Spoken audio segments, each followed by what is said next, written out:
It is my honor and privilege to welcome you all to DigitALL Symposium on Gender Responsive Technology and Innovation in the 21st Century, brought to you by the Center for China Globalization and UN Women China. Today, we're here to celebrate this special day, the International Women's Day 2023. And we're exceptionally honored and pleased to have a very distinguished group here with us this afternoon. Please allow me to introduce our roundtable participants. This event is chaired by CCG co-founder and Secretary General Dr. Mabel Miao. Our co-chair, Ms. Smriti Yao, UN Women Country Representative, is unfortunately coming down with flu and not able to join us in person today. However, she sends her regrets and her best regards, along with her video remarks, and also her deputy, Ms. Yang Ruikan, to represent her and moderate part of the roundtable discussion in her place. We are also very honored to welcome a very good friend of CCG's, Mr. Siddharth Chatterjee, United Nations Resident Coordinator in China. Dr. Chen Dali, Deputy Director General, Department of International Cooperation and Exchange at the Ministry of Education. Ms. Zhang Xiaoyan, Vice President at China Center for Information Industry Development under the Ministry of Industry and Information Technology. Guests who are seated to the right of the roundtable are Professor Fang Xin, Professor at the Chinese Academy of Sciences, also a very Academy of Sciences for the Advancement of Science in Developing Countries. Welcome. His Excellency Ambassador Ali Al-Dahri, Ambassador of the United Arab Emirates to China, who will be able to join us at around the group photo session. Her Excellency Oliver Wanaka, Ambassador of Uganda to China. Ms. Biaf Tungman, Resident Representative, UNDP China. Welcome. Professor Shabazz Han, Director and Representative of UNESCO Office in Beijing. Ms. Xu Fang, Managing Partner at Galaxy Ventures. And two observers of today's event, Her Excellency Colette M. Bethel, Ambassador of the Bahamas to China, and Her Excellency Anne LaFortune, Ambassador of Seychelles to China. Guests who are seated to the left of the roundtable are Her Excellency Marsa Muhammadi, Ambassador of Cyprus to China, who will be able to join us shortly. Ms. Dora Giusetti, Chief of Child Protection at UNICEF China. Ms. Cassie Gong, CEO and co-founder at Wafa Games. Mr. Liu Zhen, Vice President at Kuaishou. Ms. Zhao Xin, Board Member and CEO of Business in China, Arctic Green Energy Group. And our observer, Mr. Johannes Snuba, Vice President and WWD Greater China, and Ms. Katrina Zhuang, General Manager at Aero Plus. And lastly, Ambassador Alenka Suhadnik, Ambassador of Slovenia to China, who will be able to join us for the roundtable discussion. Guests seated at the back are two very important ladies from the group called the Women in Trade Beijing, who made a special dialogue and reception possible. So they are Ms. Sarah Schumann, Minister Counselor for Trade at U.S. Embassy Beijing, and Ms. Celine Jeremy, Trade Officer at the European Union Delegation to China. We're also very pleased to have over 50 guests in the audience. They're representatives from the Chinese government, UN agencies, foreign embassies, Chinese and global companies, and the media. Welcome you all. Today's program is not possible without CCG Foundation. Also special thanks to Galaxy Ventures, 银河系创投, Aero Plus 瑞尔甄选, WWD China 华裔国际, and lastly Jada. Without further ado, please join me in welcoming CCG co-founder and Secretary General Dr. Mabel Miao to the podium.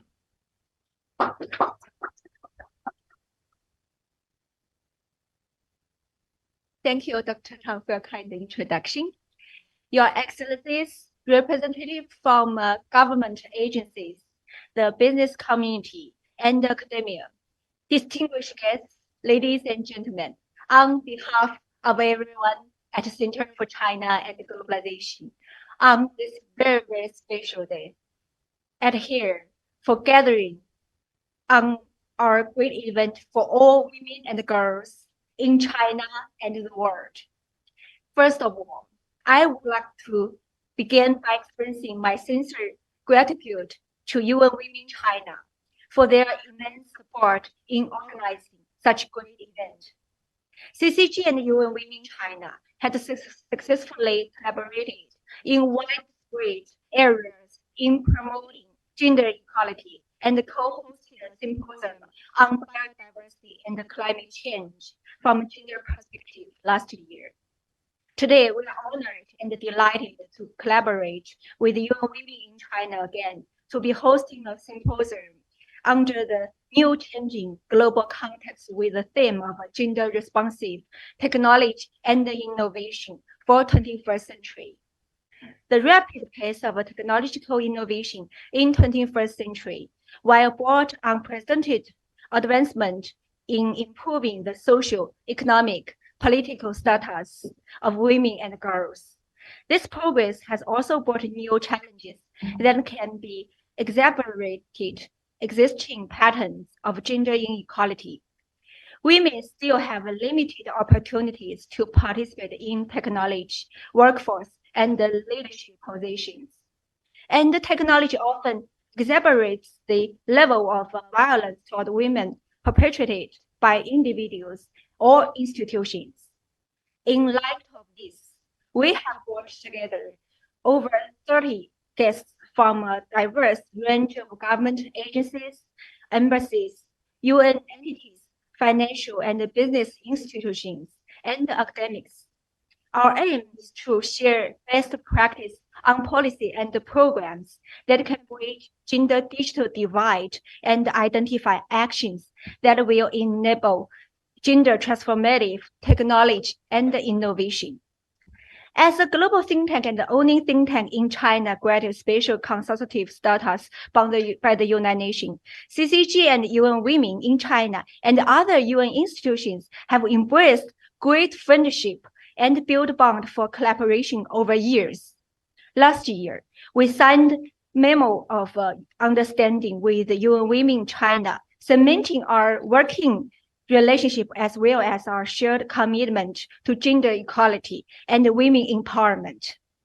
In the summer, on a global engagement tour, CCG delegation met with the two ASGs at the UN headquarters in New York and the UNESCO DDG and the ASG at the UNESCO headquarters in Paris, in which our colleague proudly Recording in progress. In which our colleague proudly presented CCG's achievements in promoting important topics of SDGs over years via our convening power and advocacy efforts. I hope all of you would be able to join us for our Global Young Leaders Dialogue Annual Forum. This year, we will feature UN Women Executive Director, Mrs. Sima Sami Bah's message along with Mr. Xu Xing, the DDG of UNESCO, in the opening. At last, I sincerely hope that CCG can play the positive role and contribute to our efforts to promote gender equality in the new context of the 21st century. Jointly collaborate with the United Nations business community and other government institutions to accelerate the implementation of the Beijing Declaration and Platform action and realize the 2030 Agenda for Sustainable Development. Finally, I shall thank the Beijing Globalization Think Tank Foundation of CCG for supporting this event. And thank you all to make it to this annual celebration for all of our women. I look forward to your great presentation and excellent thoughts. Thank you all. Thank you. Our next speaker is UN Women Country Representative Ms. Surya Yao, who is unfortunately due to her full condition delivering her remarks via video. Video message, please.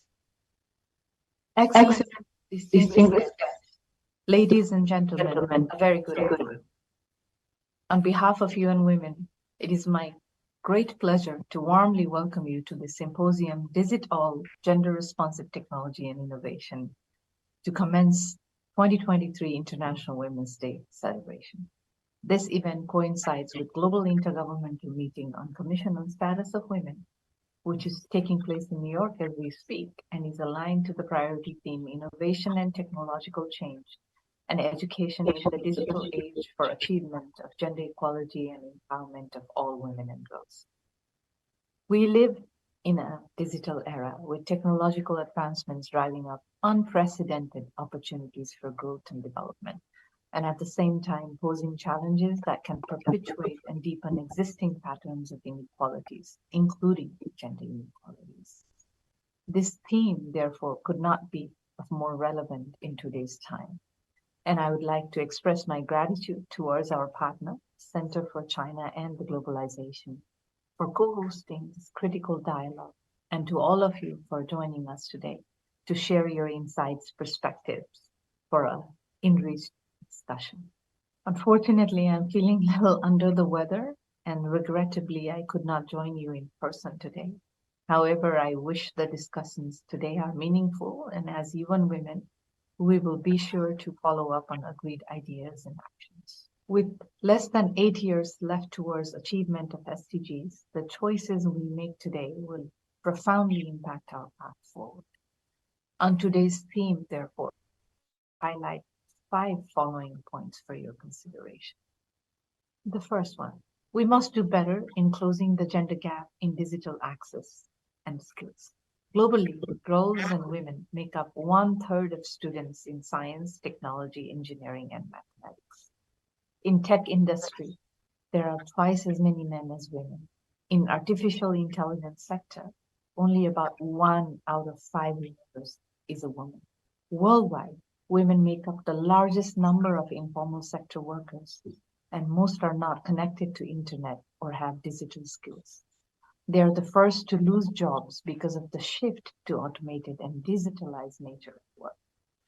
Digital economic transitions can unintentionally push women into poverty if measures are not put in place to ensure women have access to digital tools, digital literacy, and trains to use them through skilling and reskilling. Therefore, gender perspectives must be explicitly integrated into national and local plans and policies and initiatives that are linked to innovation and technology. And there needs to be a deliberate, intentional targeting of women and girls in the skills they need to lead, to connect, to shape the digital space. Second, we must be conscious and intentional about creating gender-inclusive technology.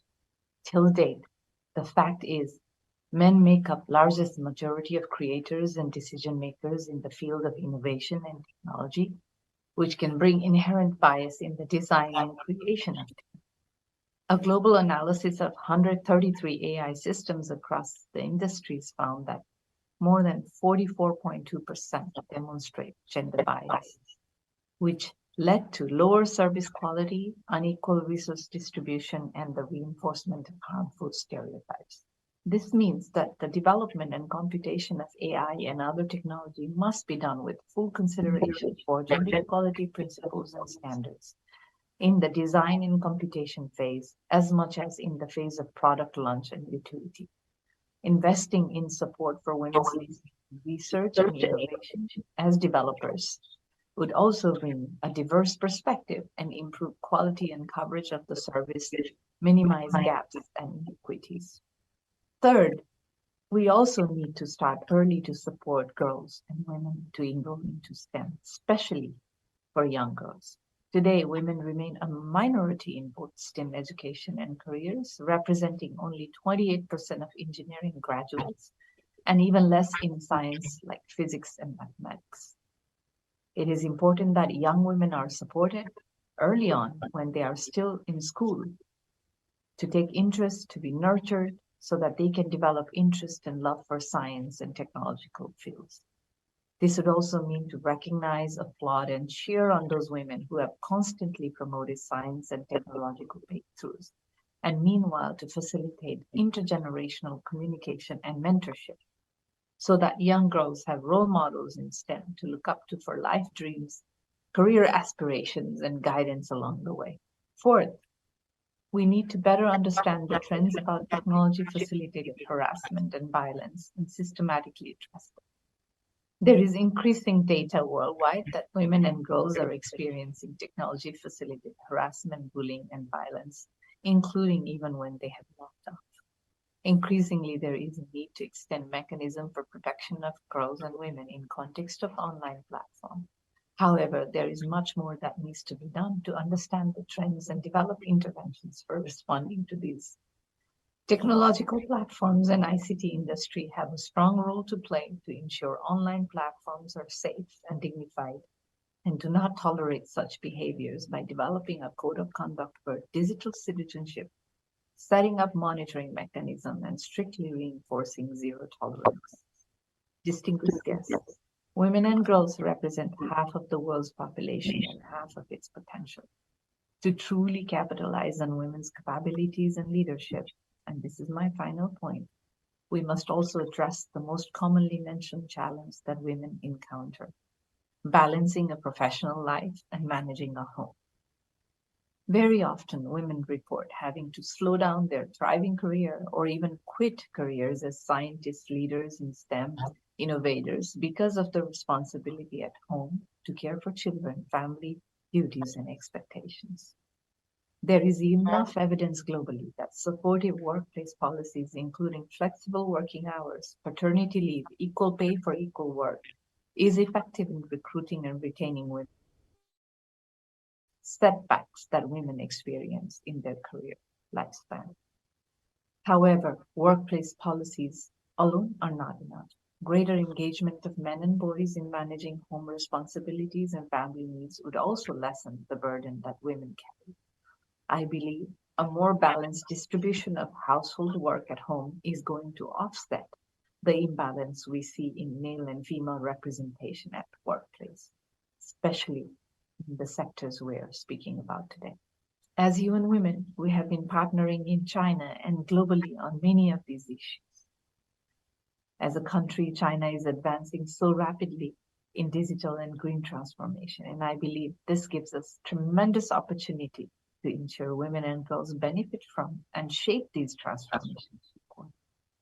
China's 2021 measures to support female science and technology talents to play a greater role in science and technological innovation, issued by the 13 Chinese national ministerial level departments led by Ministry of Science and Technology, for example, is a stepping stone towards these efforts.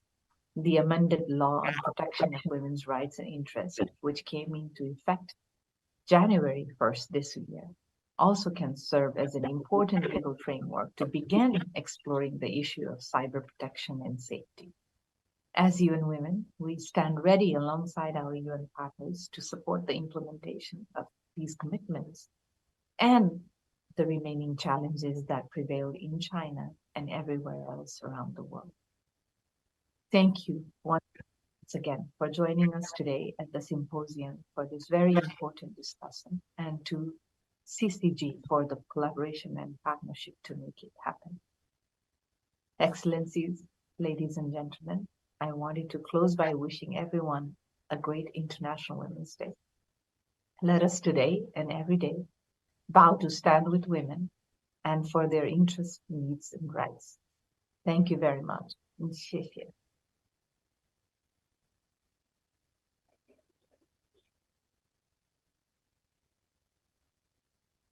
Thanks very much for the kind and the great opinions and the speech from celebrated country representative of your women. And she raised very great opinions, 5 opinions I remember about how to deal with the 21st century, the context of the gender responsive technology and innovation. I think we can explore more later in our roundtables and discussions. So today we are very pleased and honored to invite the UN Resident Coordinator in China, Mr. Siddharth Chatterjee, to deliver the keynote speech on our event. Welcome to our distinguished guest, Mr. Siddharth Chatterjee. Welcome.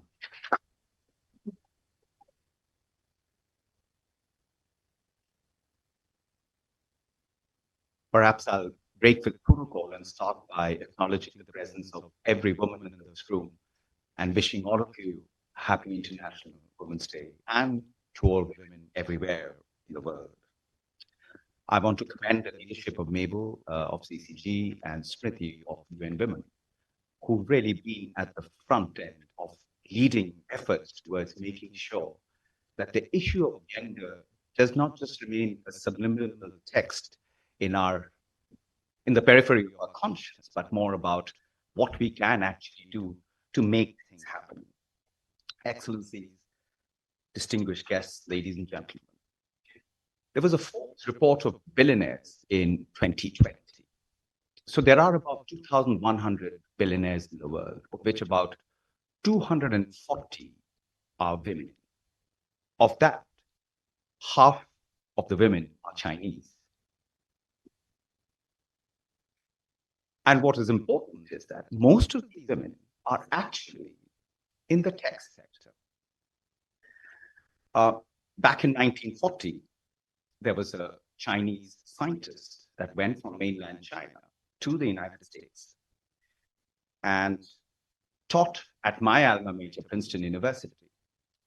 She subsequently went on to help the US develop what is known as the Manhattan Project.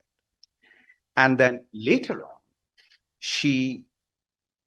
in physics, she was known as the first lady of physics, came across with the conservation of parity law, which is in physics. And in 1957, all the people that worked with her, the male colleagues, got the Nobel Prize. She didn't.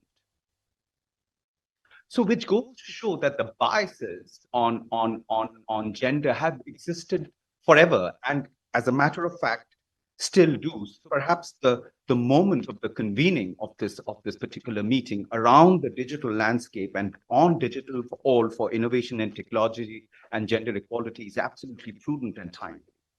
Under this banner, we come together to recognize that and celebrate women and girls for championing the advancement of transformative technology and digital education. We join to celebrate the myriad contributions women have made to the digital world, even despite the historical disadvantages they have faced in this field. We also celebrate and seek to harness the opportunities created by digital technology for empowering women and girls and marginalized groups. We applaud achievement of gender-responsive digital learning and in tech-facilitated sexual and reproductive health care, among other examples. And we look for new and innovative opportunities to leverage digital innovation to eliminate all forms of disparity and inequality. Just as important, we come together to do the difficult and urgent task of better understanding the gendered impact of the digital revolution. We know that the same technologies that are transforming societies and allowing the unprecedented advances in social, economic, and political outcomes for women and girls also threaten to exacerbate existing gender inequalities. A persistent gender gap in digital access prevents women from realizing many of the benefits that come with technological advancements. Women remain underrepresented in STEM fields across every region of the world, representing only slightly more than 35% in the world's STEM graduates and less than a third of the world's researchers, undermining their participation in tech design and governance and putting them at the risk of being excluded from the economy of the future. Moreover, growing threats of online gender-based violence and the lack of regulations to prevent and provide recourse for such violence often forces women out of the digital space in which they would otherwise choose to engage. As the executive director of UN Women said at the UNGA General Assembly 77, and I quote, "The digital divide has become the new face of gender inequality," end of quote. And like other forms of gender inequality, we know that exclusion of women from the digital space comes with massive economic and societal costs. According to research from UN Women's Gender Snapshot 2022 report, women's exclusion from the digital world has shaved off about $1 trillion from the gross domestic product of low and middle income countries in the last decade. This loss is likely to grow to about $1.5 trillion by 2025 if we do not take action now. Conversely, when we succeed in recognizing that women's equal rights and inclusion in the digital space, we are not only bringing opportunities to women, but we dramatically expand economic and social opportunities for communities, for nations, and the entire world. When women have access to digital banking, they start businesses that benefit their family and communities. When women receive telemedicine services, their families, communities are healthier. When women scientists tackle problems like climate change, public health crisis, food and water safety, and other global challenges, they develop, innovate, and often offer life-saving solutions. As the United Nations Secretary General noted in his recent remarks at the Commission on the Status of Women, and I quote, "Promoting women's full contributions to science, technology, and innovation is not an act of charity or a favor to women. It is a must and it benefits everyone." End of quote. Our urgent task today and every day is to work together to identify solutions that distribute the benefits of digitalization equally to achieve the Sustainable Development Goals. To do this, we must support enhanced connectivity to narrow the gender digital divide, transformative technologies, design, foster gender inclusive environments for STEM education and careers, and combat online ICT facilitated gender-based violence. No one nation or sector can meaningfully progress towards these objectives alone. Governments, businesses, civil society, women's organizations, academic institutions must come together to integrate gender perspectives into digital plans and policies. To do this effectively, we must invest in robust research on the barriers women face and the efficacy of efforts that have attempted to overcome these barriers. Finally, governments, private sector, and others must invest in evidence-based programs that effectively give women and girls the access and skills that need to engage and lead and shape the digital landscape. Once again, I thank UN Women and CCG for hosting this important event of bringing together experts and practitioners, as well as ambassadors from a wide range of countries. Ladies and gentlemen, we need to collectively come across some things that we could do in order to reshape this kaleidoscope, which often regresses year on year. And what the last 3 years of COVID-19 has done was reminded us of the fragility of not just of human health, but the malevolence of gender-based violence, which has entered every home. Thank you.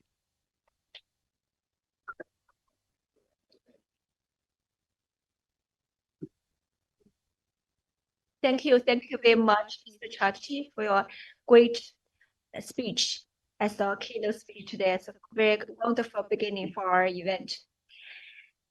下面呢，我想隆重的 Next, I would like to invite our next very important speaker to give another keynote speech. Dr. Chen Dali, Deputy Director General of the Department of International Cooperation and Exchange, is also Eisenhower Scholar. He's also got a law master degree from the university. welcome me to welcome Mr. Dr. Chen Li, is the Deputy Director General of Department of International Cooperation and Exchange, Ministry of Education, China. Welcome.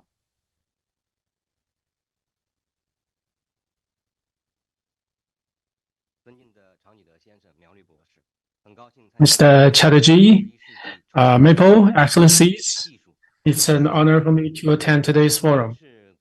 Today is the International Women's Day, and we are attending this forum for the promotion of gender equality. Women is the promoter of civilization of human beings. The Chinese government has attached top priority to education and put education of women at a priority place, ensuring that women can enjoy the same rights to education. President Xi Jinping said that we need to make sure that all girls can afford education, and we need to develop a vocational and lifetime education for women. Since the adoption of the opening and reform policy, especially since the 18th CPC Congress, we have been improving education for women and girls.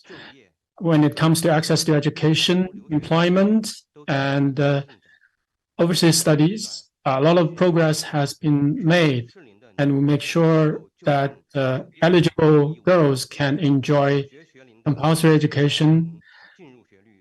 Boys and girls at primary school age have maintained very high participation rate. 48% of teenagers attend senior high school. And women graduate students is 1.74 million, accounting for 51%.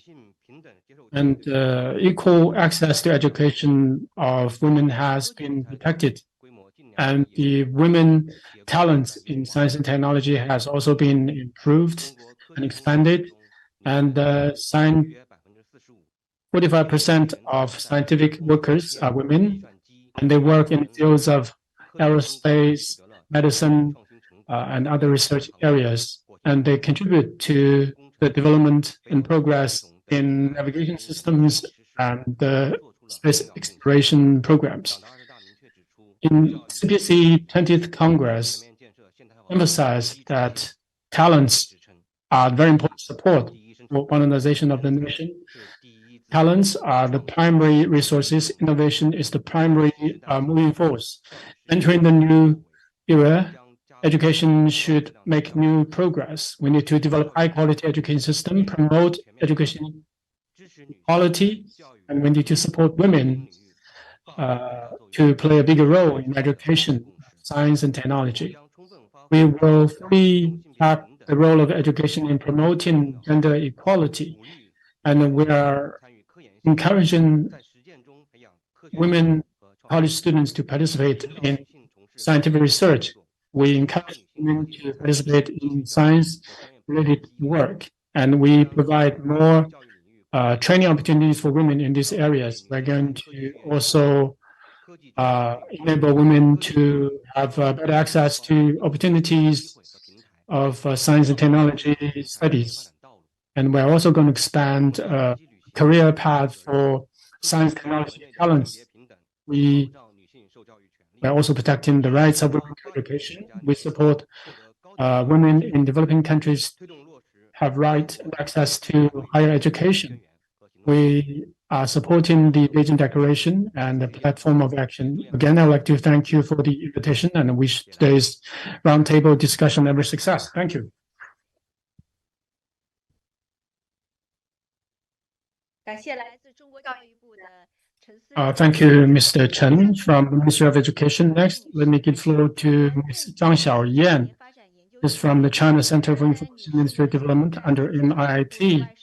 Ms. Zhang used to work for the International Department of MIIT, and she's a very senior official in the area of international cooperation.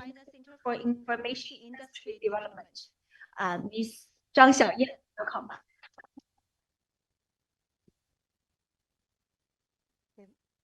Distinguished guests, ladies and gentlemen, I'm very honored to be invited to today's symposium. And thanks for the invitation of CCG and the UN Women China. Today's topic, gender responsive technology and innovation in the 21st century, brought me back to over 2 years ago when I attended a training program held by APEC in Korea. The name of the training program is Improve the Role of Women in the ICT Society. And over 10 years ago, we called the society a ICT society. Now we call it a digital society. It was the first time for me to link the gender issue with the ICT development issue. And also the first time for me to know there is a ministry in Korea called Gender Equality Ministry. And I also visited the Women's University there in Seoul. For the gender issues, I noticed that UN has always attached great importance to this issue. Mrs. Sima Bahus, the executive director of UN Women, emphasized that climate exchange and gender inequality are the two major challenges facing today's world. And Mr. Abdullah Shahid, the president of the 76th session of the UN General Assembly, even called for the next Secretary General of UN should be a female. And last September, that is September of 2022, International Telecom Union, they call it ITU, under UN, has witnessed the first Secretary General, female Secretary General, in its 157-year history, Ms. Doreen Martin of the United States. But for centuries, the concept of male superiority and female inferiority still deeply rooted, especially in Asian and African countries. But in China, just like what was introduced by Mr. Chen of Ministry of Education, encouraging progress has been registered in recent years in the gender equality process, which can be reflected by the statistics of education, employment. In 2019, the number of female entrepreneurs in China accounted for 1/4 of the total Chinese entrepreneurs, while the percentage in IT, internet, and other emerging technology sectors are even as high as 50% or more, which is higher than that of global average level. I worked in CCID. Now, CCID is a think tank under Ministry of Industry and Information Technology. We are major in industry and ICT studies. My center owns around 2,000 staff, and I'm proud to say that the number of female and male are almost the same. So we can say that the gender ratio in CCID is very harmonious. In the recent years, the number of female at middle management position in my center is getting higher.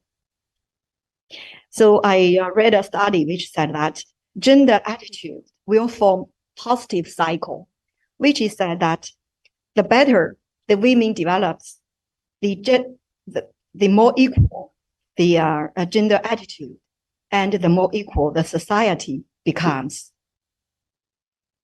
Today's topic is technology and innovation in the 21st century. 21st century is also called digital economy era. So I'd like to touch upon 3 concerns over women in this era. I call it 3 uncertainties, or 3 U's. U, capital letter U, because all the 3 words are begun with the letter U. The first one is unbalanced. My question is whether the gender imbalance will get worse in digital-related education. Just now, Mr. Chen said that the number of female college students is a little bit more than that of male college students. If I'm right, the percentage is 53 for female. So that is quite inspiring. But I also noticed that in the STEM-related subjects, STEM, I think all of you are familiar, which is an acronym for science, technology, engineering, and mathematics. The boy college students are much more than that of girls. I just visited Harbin Engineering University, Hagongcheng, which is in Heilongjiang province of northeast China. It's also one of the 7 universities directly under MIIT. That university was formerly a military engineering academy of People's Liberation Army, and which is very strong in marine and nuclear technology and equipment study. I learned that university has students of 30,000, among which the girl students 5,000, accounted for only 1/6. And I think the case is also true to other countries, including developed countries, or Korea, Australia, the United States. I also read some statistics, which is also true to them. So I think one of the key issues for female development in digital economy era is to bridge the gender digital divide at the education level. My second word is unfair. That is whether the prejudice against women will still be continued in this digital era. We always, by digital economy, we always say it has 2 parts. One is the narrow concept of digital economy, that is the traditional ICT sector. And the other is a broader concept of digital economy, which is a digital transformation or digitalized industry, including the IT-related service industry, which we think may likely to create more job opportunities for women. But to grasp those new opportunities, the stereotypes that women are not good technology developers and other prejudice against the women need to be abandoned. At the same time, we need to notice that women are more likely to be put at risk in the digital transformation. According to McKinsey Global Institute research, with the development of automation, by the year 2030, nearly 20% of female and 21% of male may lose their jobs. It sounds like the impact on male and female is almost the same, 20% versus 21%, almost the same. However, during the process of looking for new jobs, I think women will encounter more difficulties, such as the lack of education of STEM-related subjects and the lack of time of being further educated because they need to take care of their children and do more housework. So the third word is unpresent. That is, whether women will have limited opportunities in leadership positions. You know, the platform companies in digital economy takes the feature of winner takes all, which can be seen from Microsoft, Facebook, Amazon, who are quite a giant in terms of wealth and social influence, and they are even regarded as a kind of threat to national security and social fairness. In this era, the role of female leadership accounts more. Mrs. Shirley Sandberg, the former COO of Facebook, wrote a book named Lean In, Women, Work, and the Will to Lead. In the book, she said, I hope you have the ambition, she said to the females, I hope that you have the ambition to lean in to your career and run the world, because the world needs you to change it. So that the above are my 3 concerns or questions for women in the digital economy era. Regretfully, no answer are given in my presentations. I think maybe more discussions will be held around the questions in the following roundtable discussions. However, here I'd like to share an interesting program being done by CCID at present that is entrusted by MIIT. CCID is now building a global partnership network for new industrial revolution. We call it Partner Network, which was proposed by President Xi Jinping and was incorporated to the implementation of UN SDGs and the UN 2030 agenda, with the major aim to help developing countries realize leapfrog development in its new industrial revolution. The network is open to all parties of all countries who are interested in the fourth industrial revolution with very flexible participation. You can join as a development partner or the dialogue partners. So the network will be officially launched in late April this year. Inspired by today's discussion, I'm considering to carry out some activities like seminars or training programs special for women under this network to help bridge gender digital gap. So in the end, I do hope with our concerted effort, women in China and the world can be more empowered in the digital economy era. Thanks for your attention and wish all of you a happy International Women's Day. Let me turn over to the moderator for the first theme, Dr. Mabel Miao. Mabel, over to you. Good afternoon again.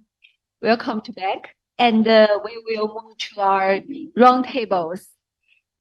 Today we have two roundtables. First theme is related to gender responsive technology design, development and deployment, and gender inclusive innovation and digital ecosystem. Welcome to the roundtable discussion session on the first theme. As we gather here, we must acknowledge the progress that has been made towards gender equality in the tech sector and celebrate the women who have broken barriers and shattered stereotypes to advance innovation and technology.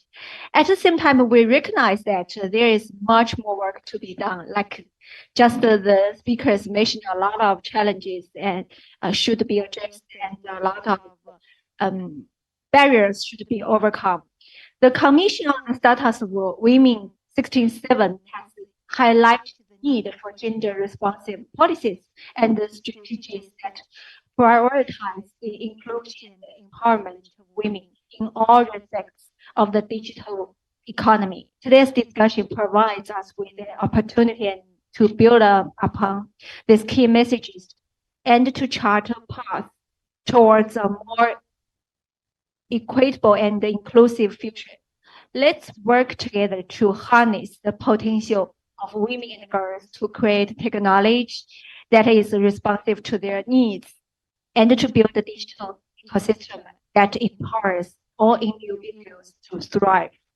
We are joined by the distinguished panel of speakers who are experts in their fields and have made significant contributions to advancing gender equality in technology and innovation. I'm excited to hear their perspectives on this important topic. Without further ado, I would therefore like to introduce our speakers of today to the first theme. I'm honored to introduce our first speaker, Professor Fang Xin, distinguished professor of School of Public Policy and Management, University of Chinese Academy of Sciences, and academician of the World Academy of Sciences for Advancement of Science in Developing Countries, a very important top female scientist in China. She is the ex-vice party secretary of China Academy of Science and ex-member of the Standing Committee of National People's Congress. She has also been the president of the Organization for Women in Science for the Developing World. Her research focuses on science and technology development strategy and policy, technological innovation, national innovation systems, and the institutional reform of the national science and technology system, and is one of the pioneers in China to advocate for dedicated measures to promote the development of female science and technology talents. Professor Fang, we are very honored for you to join us today. We are eager to hear your insights on the importance of addressing gender bias in technology design and development phase, and what can be done in terms of policy and governance. Please join me in welcoming Professor Fang Xin. Welcome. Good afternoon, ladies and gentlemen. 非常高兴在今天 It's really a pleasure for me to, on this very special day, to attend the seminar on gender and innovation. Just now, the speakers all talked about new technologies, especially information technology and biotechnology and their impacts on gender. I think it comes in two directions in terms of positive impacts. Development of IT, biotechnology brought about more opportunities for women to innovate. The participation of women in different disciplines. In terms of biotechnology, there are lots of participation by female. The number of female scientists in biotech is the highest, and the ratio of female participation in digital technologies is also increasing. On the other hand, new technologies are facing some new gender bias or discrimination. For example, AI's algorithm and the language. Some of the language is biased. For example, doctor, they usually refer to a doctor as a male, and when they translate the nurse, they would refer to as a female. When it talks about the business owner, it's usually a man. And when it comes to a secretary, it's more often a woman.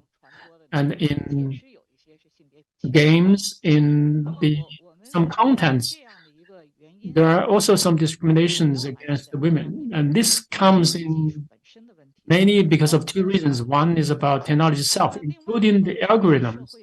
On the other hand, is the social bias and the stereotypes of the society. So if we are to address this problem, we need to attack the issue from two aspects.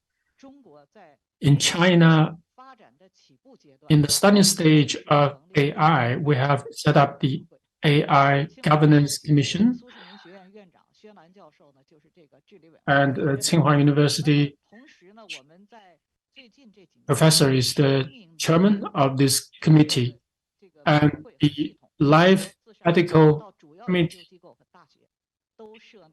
We have set up the Science Ethical Committee from top down. So we want to address the issue of governance from the source. All types of discrimination, gender-based, age-based. So we want to enhance equality by developing technologies. On the other hand, we need to attract more women to participate in science, technology, innovation, and decision-making.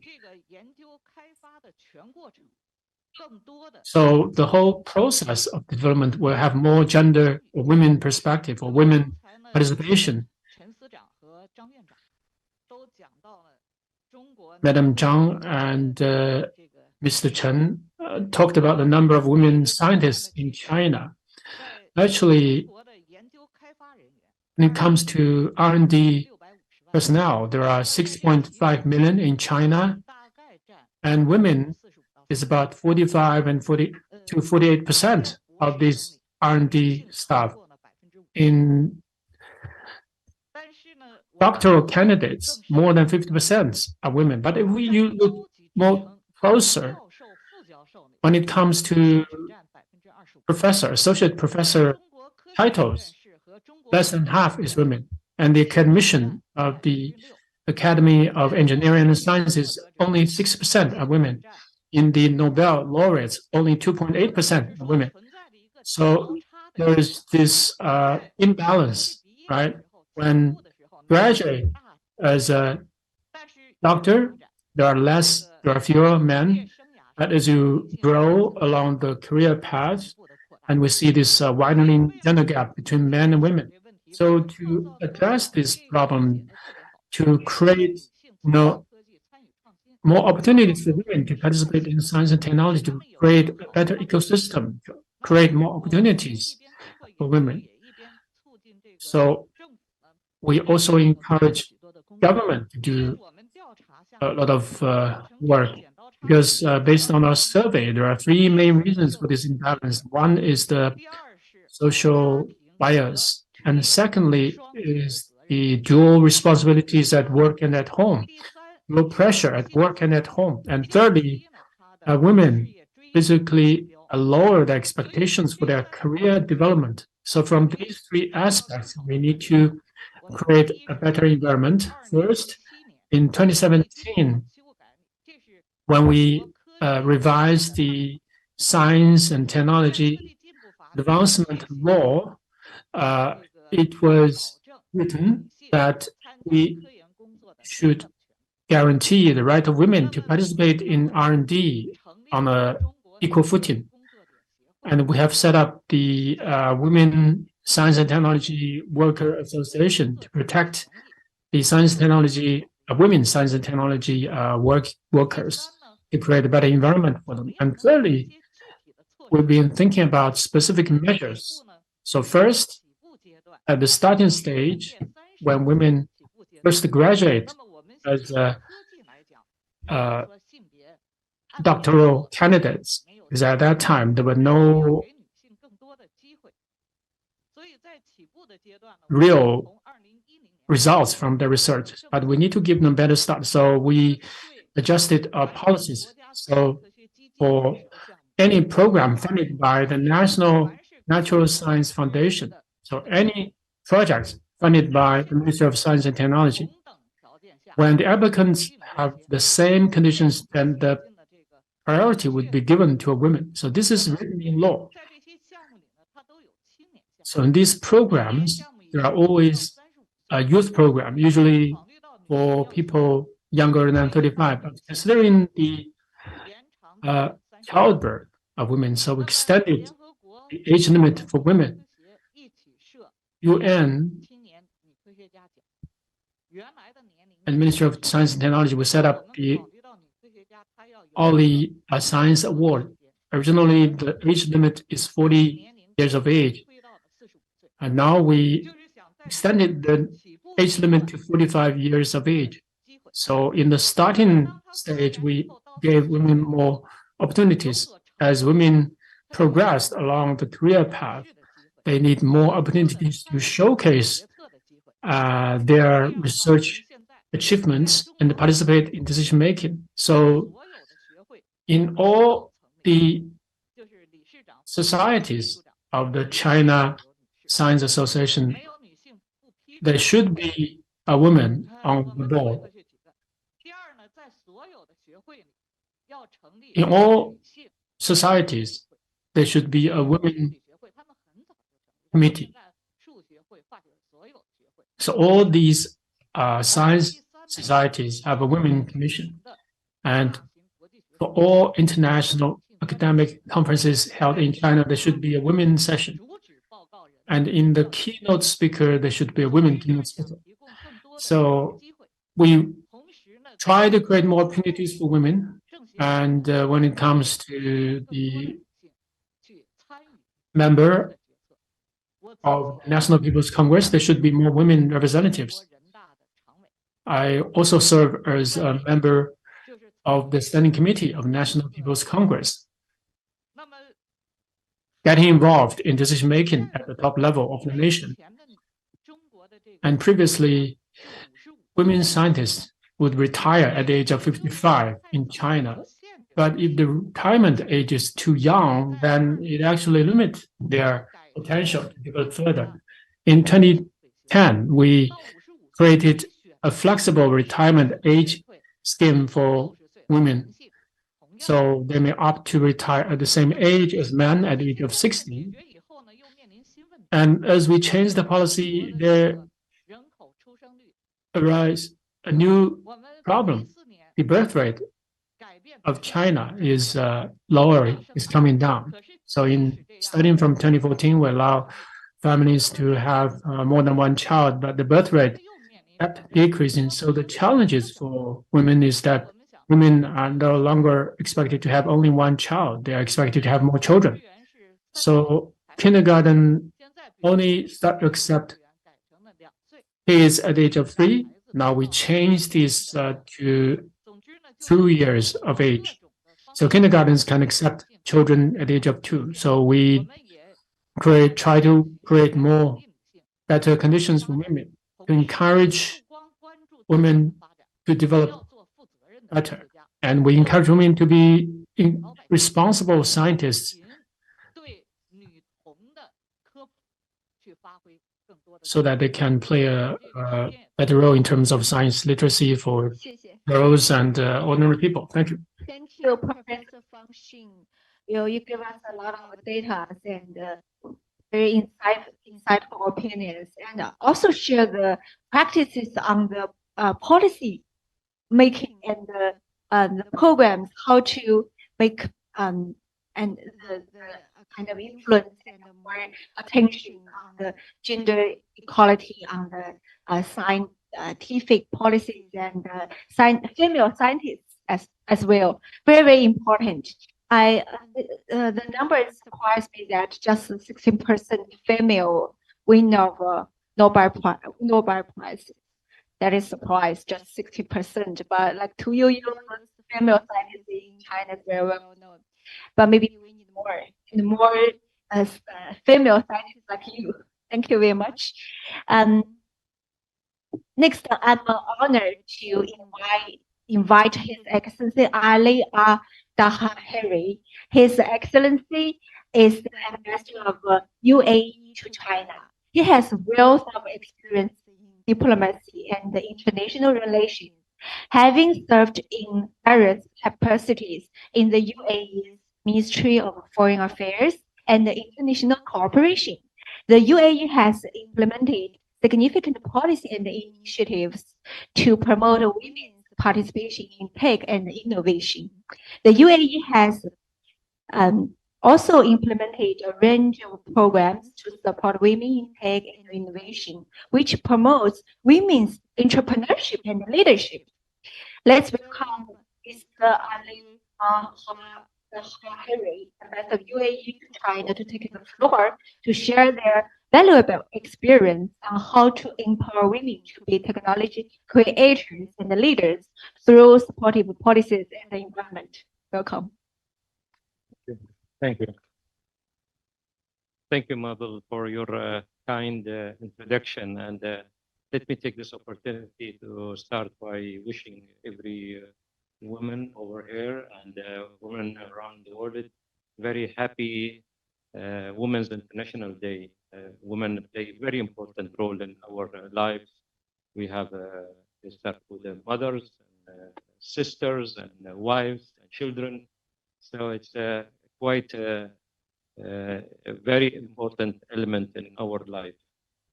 And my apology that joining you a little later, because I didn't want to miss this opportunity to celebrate Women's International Day with my old staff in our mission. I'm happy to share with you that we have about 60% members of our mission are women.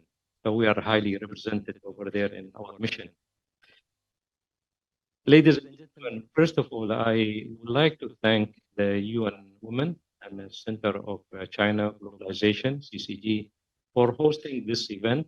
I'm privileged to be here today to share the UAE's perspective on gender equality and women empowerment in science and technology. As Chairman Mao famously said, quote, "Women hold up half the sky," end quote. The UAE also well recognizes the important role of women in society and has always regarded women's empowerment as an important objective. Throughout the world, over past decades, women have made tremendous contributions in all sectors, social endeavors and business. However, there is still a global gap to gender equality, especially in the fields of science, technology, and innovation. According to UNESCO, women account for only 28% of engineering graduates and 40% in computer science and in informatics. This gender disparity is concerning, especially as STEM careers are often referred to as the jobs of the future, driving innovation, social well-being, inclusive growth, and sustainable development. Women account for only 1/3 scientific researchers globally, holding significantly fewer senior positions than men at top universities. With further growth of artificial intelligence, automation, and mechanic learning, there are risks for reinforcing inequalities, given that the needs of women are more likely to be overlooked in the design of products and the projects. The importance of gender equality in the fields of science and technology can never be underrated. As the UN Secretary General Antonio Guterres empathetically stated, quote, "Women and girls belong in science, and there is a dividend to be gained for countries that acknowledge this truth," unquote. To that end, achieving this goal requires actions from all nations. Thanks to our strong national leadership, the achievements attained by the UAE over the past 50 years have always permanently featured Emirati women. Notably, the UAE launched our national strategy for empowerment of Emirati women for 2015 to 2021. The success of this program built a solid foundation for effective mechanisms to support women and promote gender balance. With this regard, the UAE continued to be a leading center of women in STEM subjects, science, technology, engineering, and mathematics.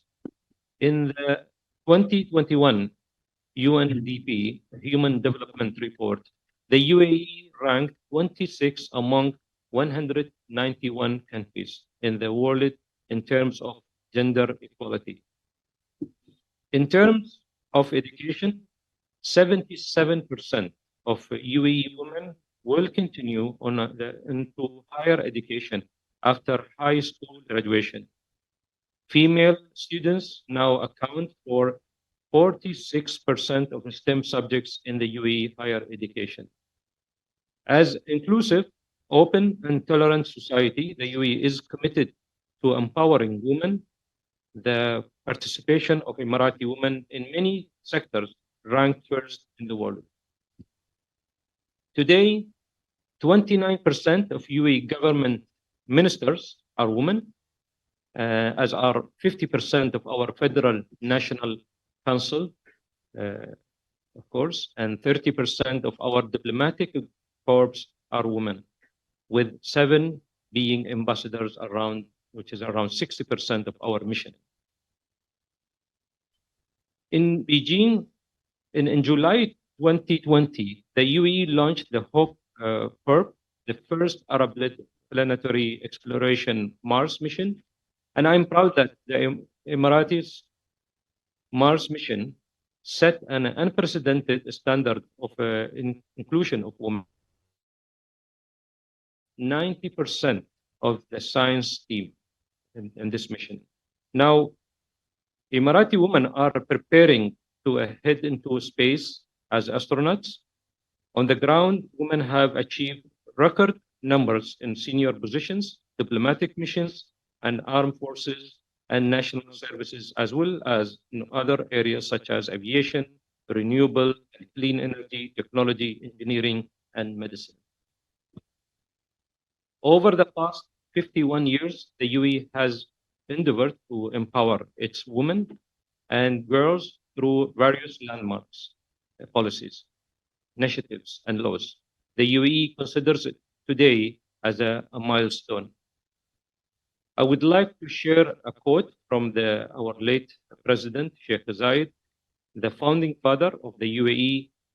Quote, "The woman is half of the society. Any country which pursues development should not leave her in poverty or literacy. I am on the women's side." End quote. I wish in the near future, women will be able to unleash their full potential in a more equal world. Thank you. Thank you much, His Excellency from UAE, for your great experience from your country. And as Dr. Han told me, he has another arrangement, so I would like to invite you to be the next speaker. And Professor Shahbaz Han, the director of the UNESCO office in Beijing and the UNESCO representative to the DPRK, Japan, Mongolia, People's Republic of China, and the Republic of Korea. Professor Han joined UNESCO in 2008 and at its headquarters as chief of the Audit and the Sustainable Development section. His extensive experience in various research, consultancy, and policy positions have allowed him to gain profound insights into the critical role of technology and innovation in promoting gender equality and women's empowerment. He has received numerous awards and recognition for his work, including the 2018 China Friendship Award and the Great Wall Friendship Award China in 2017. Today we will hear Professor Han sharing our challenges and the opportunities in digitally empowering women and girls and the policy programmatic considerations from global best practices, including considerations in the development of gender-responsive digital technology and the insurance of inclusiveness. Please, Dr. Han. Thank you, dear Dr. Medal, for allowing me to go before, and I'm sorry to Ambassador and my colleague, Beate. I will be very brief. I have to chair a meeting for Asia Pacific. So first of all, happy International Women's Day. UNESCO has two priorities. Gender is our #1 priority, and Africa. So I will give you some of the ideas from both. And I'm very pleased to let you know our present Secretary General, as we say, Director General, and the previous Secretary General have been women leaders, Madam Bakova and now Madam Azule. And the last 3 Assistant Director Generals on Natural Sciences have been female colleagues as well, and wonderful. And I'm very happy to see Professor Shin here, the academician of TWAS. TWAS is a UNESCO initiative as well. So that gives you an idea that UNESCO is really behind all of these very important areas. And we are with the UN system, with UN Women, and wonderful initiative by CCG. Very quickly, so in UNESCO, we issue what we say World Science Report, a very important report, and I'm very happy to listen to Ambassador UAE mentioning UNESCO statistics in STEM. But there is a very important part of that report which talks about a leaky pipe. Leaky pipe is there are more female who are studying from primary school level, then they reduce in secondary, they reduce in university. By the time we reach to the leadership level, there are lesser and lesser female colleagues who are leaders in science and technology. This is a very big problem around the world, the leaky pipe in science. So that's where we have been promoting gender transformative policies in science and technology. Let me highlight a few quick challenges. In ICT, we have a gender equality paradox. The paradox is countries with very highest levels of gender equality, such as in Europe, there are lowest proportions of women pursuing advanced degrees in computer science. including I've been a professor in Australia, and I can testify there are lesser and lesser female colleagues who are pursuing engineering, technology, artificial intelligence, those fields. Whereas in countries where there is lower gender equality, there are more and more female colleagues who are pursuing advanced degrees in technology, like in Arab countries, my native country, Pakistan, and many others. We can give you examples. So the problem is with the policy. The policies are not right. So that's first challenge for STEM fields and careers, and to make these fields more attractive and more aligned with the lifestyles of the female colleagues who need to be catered in many respects very carefully. Also, there are biases in data sets, for example, for artificial intelligence. Those data sets and the training models which are being used, they are promoting gender stereotypes. Also, we have a serious risk with Industrial Revolution 4.0 and now we say 5.0, that there are more and more female colleagues who are at a higher risk of losing jobs because of automation, and the nature of trainings which are available, they may not be appropriate. So we have these big challenges. So certainly there are opportunities, and that's where we need to continue to work together on new technologies, especially artificial intelligence, empowered technologies. Also looking into how can we reduce the gender gap, which is the widest in Africa, followed by Arab states and Asia Pacific. That's where UNESCO has come up with a recommendation on artificial intelligence, ethics of artificial intelligence. Also, UNESCO has this new initiative on open science in 2021. So just very quickly on the ethics of AI, the strongest emphasis is to develop gender responsive AI systems, ensure human rights, fundamental freedoms of girls and women, and making sure safety and integrity is properly catered in AI system lifecycle. I recommend you to look into ethics of AI, which will be our major work in China with the Ministry of Science and Technology, and of course with the Ministry of Education. And also, this is an area where we are actively looking into female entrepreneurship, looking into engagement with the AI systems, the Internet of Things, and many other areas. UNESCO is investing very heavily into STI and STEM education opportunities, especially as part of Transforming Education Summit, which was held last year in New York under the leadership of Secretary General of the United Nations. And that's where the emphasis on gender is very high. Also, we are promoting STEM education, especially in Africa, targeting more than 2,000 girls per year in microscience. This is a big area. Also, very, very importantly, we are working with our member states on digital gender divide issues, digital literacy issues. Our overall investment from UNESCO with the help of our member states in the ethics of AI-related areas is $24 million. So that should give you an idea.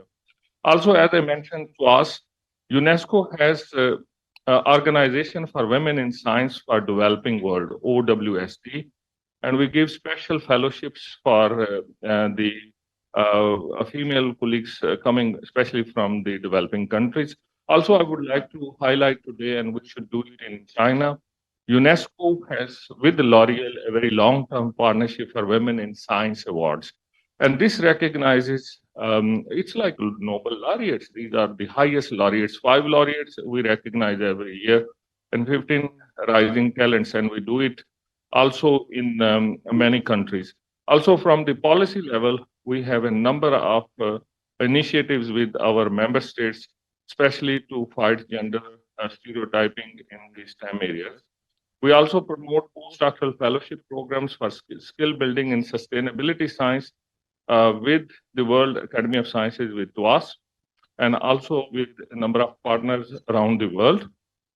Also, very important to mention here is the role of science teachers from the primary school to all the way through inquiry-based science education, and also the tools and the equipment which may be available, and also making sure we continue to promote with the private sector. So we have partnership with Google, Microsoft, Airtel, Huawei, as very important partners to promote digital literacy and the role of women in ICT. So these are some of the areas I will be very happy to follow with colleagues.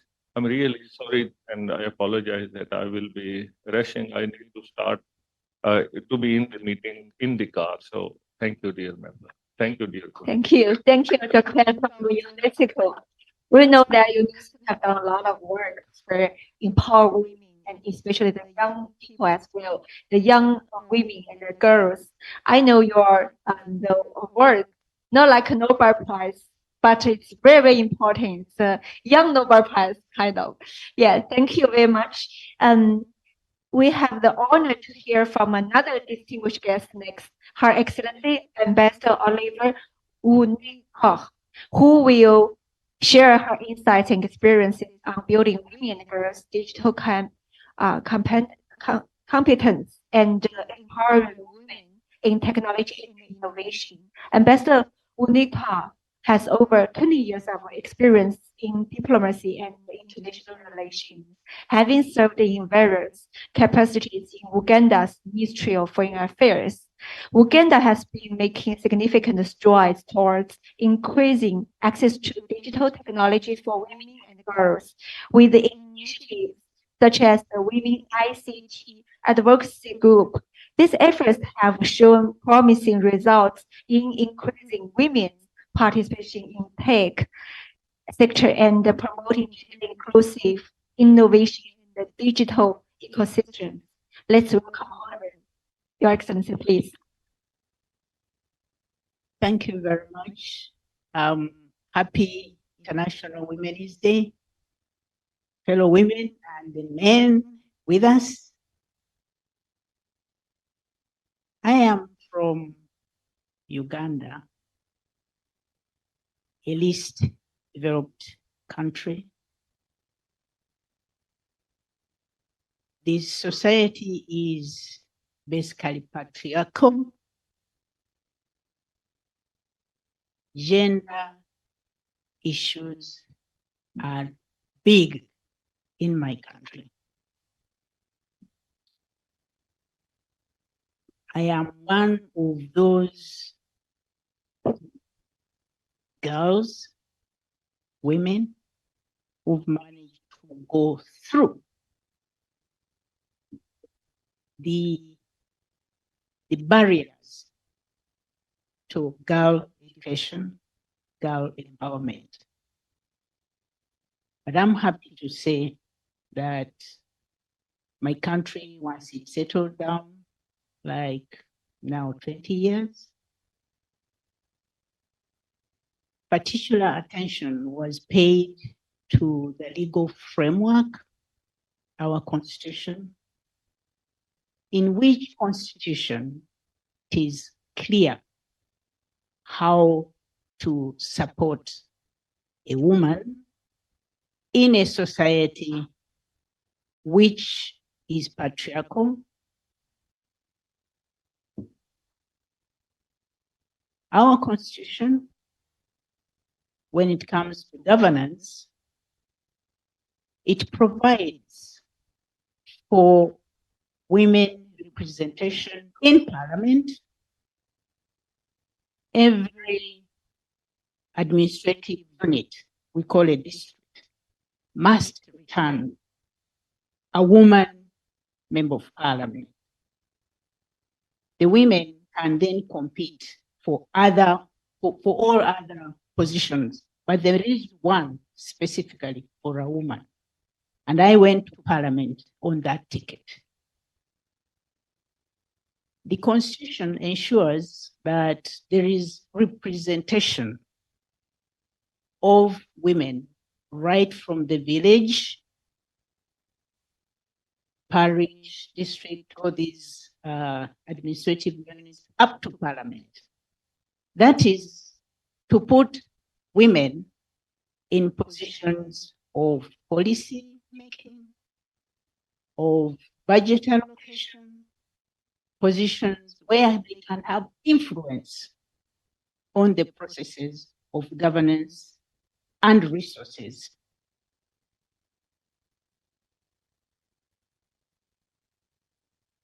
So the legal framework ensures there is a woman, there is space for a woman. Here we are talking about good practices on building women and girls' digital competence. For me, that is at the very far end of the things that a woman and a girl must be able to access, participate in, be empowered. So the conversation today is not too early for me, for Uganda, because we have those provisions that enable a girl or women to pursue STEM. For example, at university, entrance to university, there is affirmative action. 1.5 points are given to the girl to be able to go to university because the playground is not level for the girl and the boy child. So for us, for Ugandan girl, Ugandan woman, is to have that opportunity to be in that space where policies are being made, where resources are being allocated. And for now, at least we have legal framework and policies that support that. Listening to UNESCO, I'm happy there is focus where women and girls get that empowerment. For us to have women engineers is not a given, just women have to work very hard. Their parents must be convinced, the society must be convinced that a girl is also good, that a woman can perform.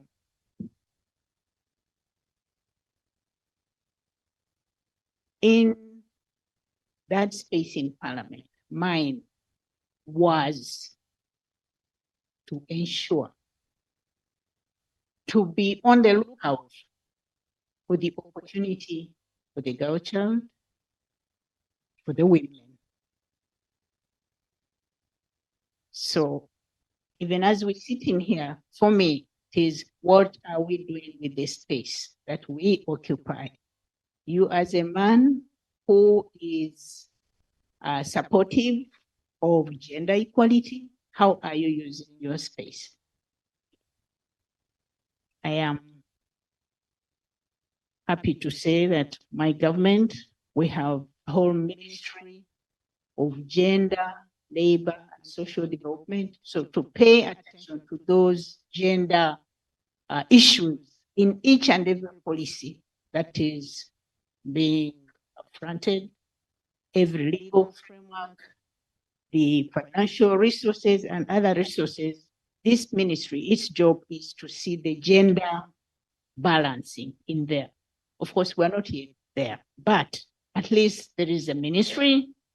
We even have a commission, which is called Equal Opportunities Commission, to look at the budgets whenever they are presented by government, where is the gender, how are gender issues being addressed, being facilitated by this budget.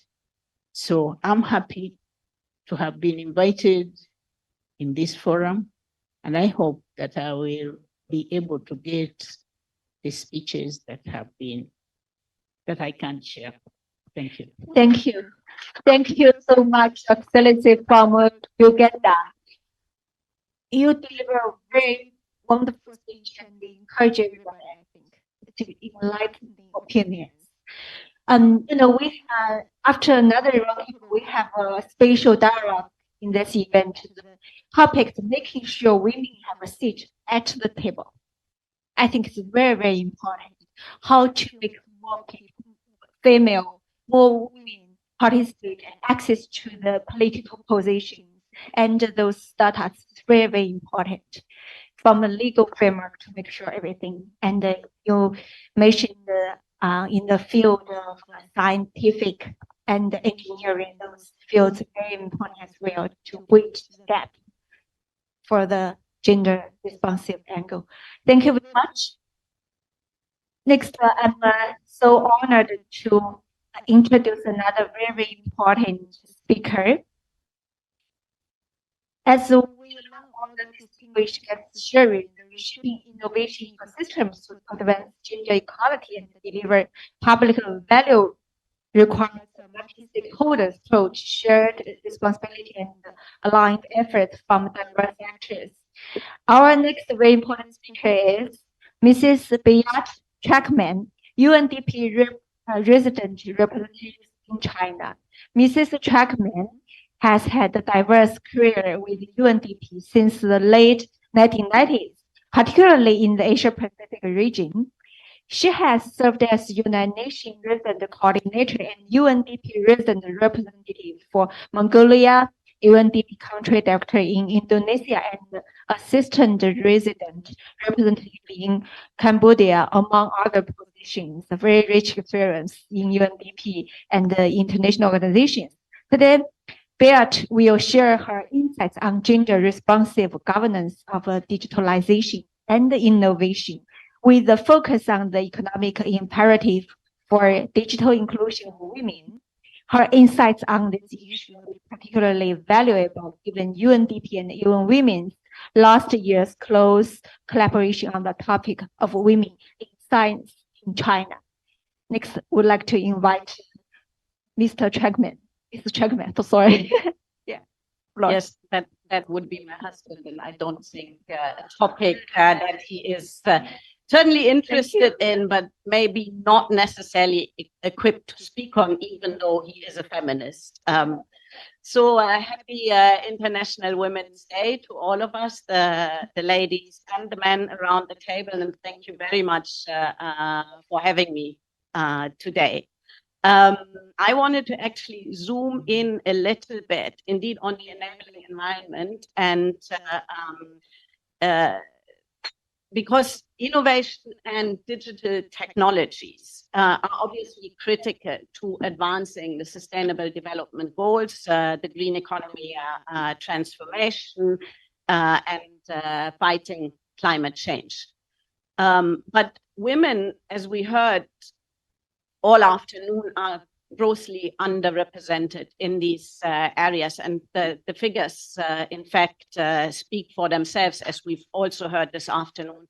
I wanted to give you one more interesting data point on that, and that is that even though women are active end users of technology and tech services, they actually only take up 10% of the leadership positions in organizations that shape, for example, the standards and norms of metaverse. Now, this disparity results in biases, which then in return reinforce disparity as a kind of vicious cycle. And so to give you two examples how that vicious cycle plays out, a study released in January 2023 found that there is a visible lack of investor trust in women-led tech startups. Only 17% of venture capital goes to women-led startups. Another example is that example on the AI biases and perpetuating gender stereotypes. And for example, AI-powered recruitment programs tend to give higher ratings to male candidates because the algorithm that feds them is fed by a male-dominated employment pattern. So the consequences of this are obviously significant. If women are left out of developing the frontier technologies that will shape our future and our world, it will not only lead to overall economic losses to our economies, but it also runs the risk of women being left further behind in the employment markets of the future and how the future is shaped.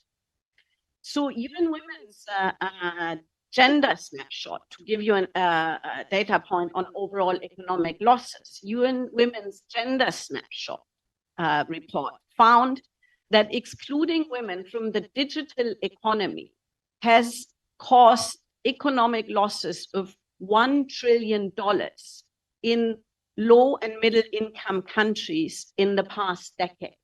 And that loss is expected to grow to 1.5 trillion till 2025.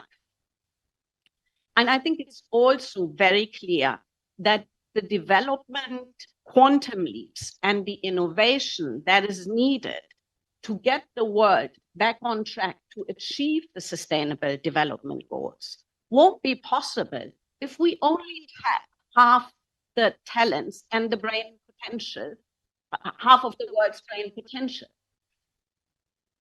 So we know the remedies, how to address it. And let me just sort of reiterate very briefly a few points that were already mentioned. First, we need to indeed nurture interest in STEM at an early age. We know that girls actually are interested in STEM by the age of 11, but they lose interest by the age of 15. So schools need to not only provide equal access to digital skills trainings, they need to also actively seek out female students for STEM programs to foster their interest. Secondly, I think we really need to look at the attitudes and change the attitudes and create role models. Public advocacy efforts are critical to dispel the incorrect notion that girls are less good in STEM, including in the minds of girls themselves. And so profiling inspiring examples, I think, can be a powerful tool. Tsinghua University, for the first time in its history, has at the head of its department for computer science 2 female scientists. Certainly, we also need to look at the employers. And gender considerations need to be incorporated into the hiring and the employment practices in tech and STEM sectors. And that includes gender-sensitive job advertisements, but it also includes gender balance selection panels. Now, to retain women in the career tracks and address what my colleague Shabazz Khan called the leaky pipeline, we need to nurture the careers along and provide trainings and networking opportunities and mentorship programs. And also, we need more flexible working arrangement to address the needs of working mothers, including nursing rooms in companies. That all has to be part of the mix. I think tech companies should actually also be encouraged to publicly release the gender composition of their R&D teams, to incentivize them to bring more female participation in. And that, in fact, also makes business sense. Harvard Business Review found that companies that tag female expertise to create products for the needs of female clients improve their likelihood of success by 144%. STEM research institutions is another field, and I think Professor Fang Xin spoke about that. China is doing a lot, including increasing the age limit to apply for research grants, so that of female researchers, so that maternity breaks can be accommodated. Fourthly and lastly, we need to promote policies that foster an enabling environment. So that means we need to put laws in place that end discrimination and inequality at the workplace. We need greater investments, public investments into childcare facilities, including nurseries and kindergartens, and increasing both maternity and paternity leave can actually help balance the burden of care and thereby reduce the pressure that women feel on having to choose between career and family. Let me close by just saying, highlighting a few things that UNDP is doing. We are working with UN Women and the UN system here in China to empower and engage more women in STEM and tech fields. One of the things that we've been doing is spotlighting female role models through an annual campaign that we call Her Story. And that is in its third year of rollout. And it shares the stories of women leaders in STEM to inspire girls to take that track. And we had actually last year 1,000 girls selected from rural areas interacting with these female scientists, which I think has been a very powerful experience for them. We are also organizing this year a STEM boot camp for teenage girls with funding support from government. And we're shortly releasing a policy brief that examines the factors that hinder women's participation in science and STEM and the digital economy, comparing policies implemented across the region and providing recommendations to address the structural barriers and the changes that are needed to achieve gender equality. Globally, UNDP is also working with UNICEF on a STEM for All initiative that is hosted out of our Istanbul center, and it's a hub that accelerates or platform rather, the representation of women and girls in STEM to meet the demands of the future of work in Asia and Central Asia. Let me stop here and thank you again for the opportunity. Thank you, Beat, for your great suggestions and opinions. I know the UNDP also has done a lot of work for the female, for the gender equality. Yesterday, we were introduced for UNDP another joint event.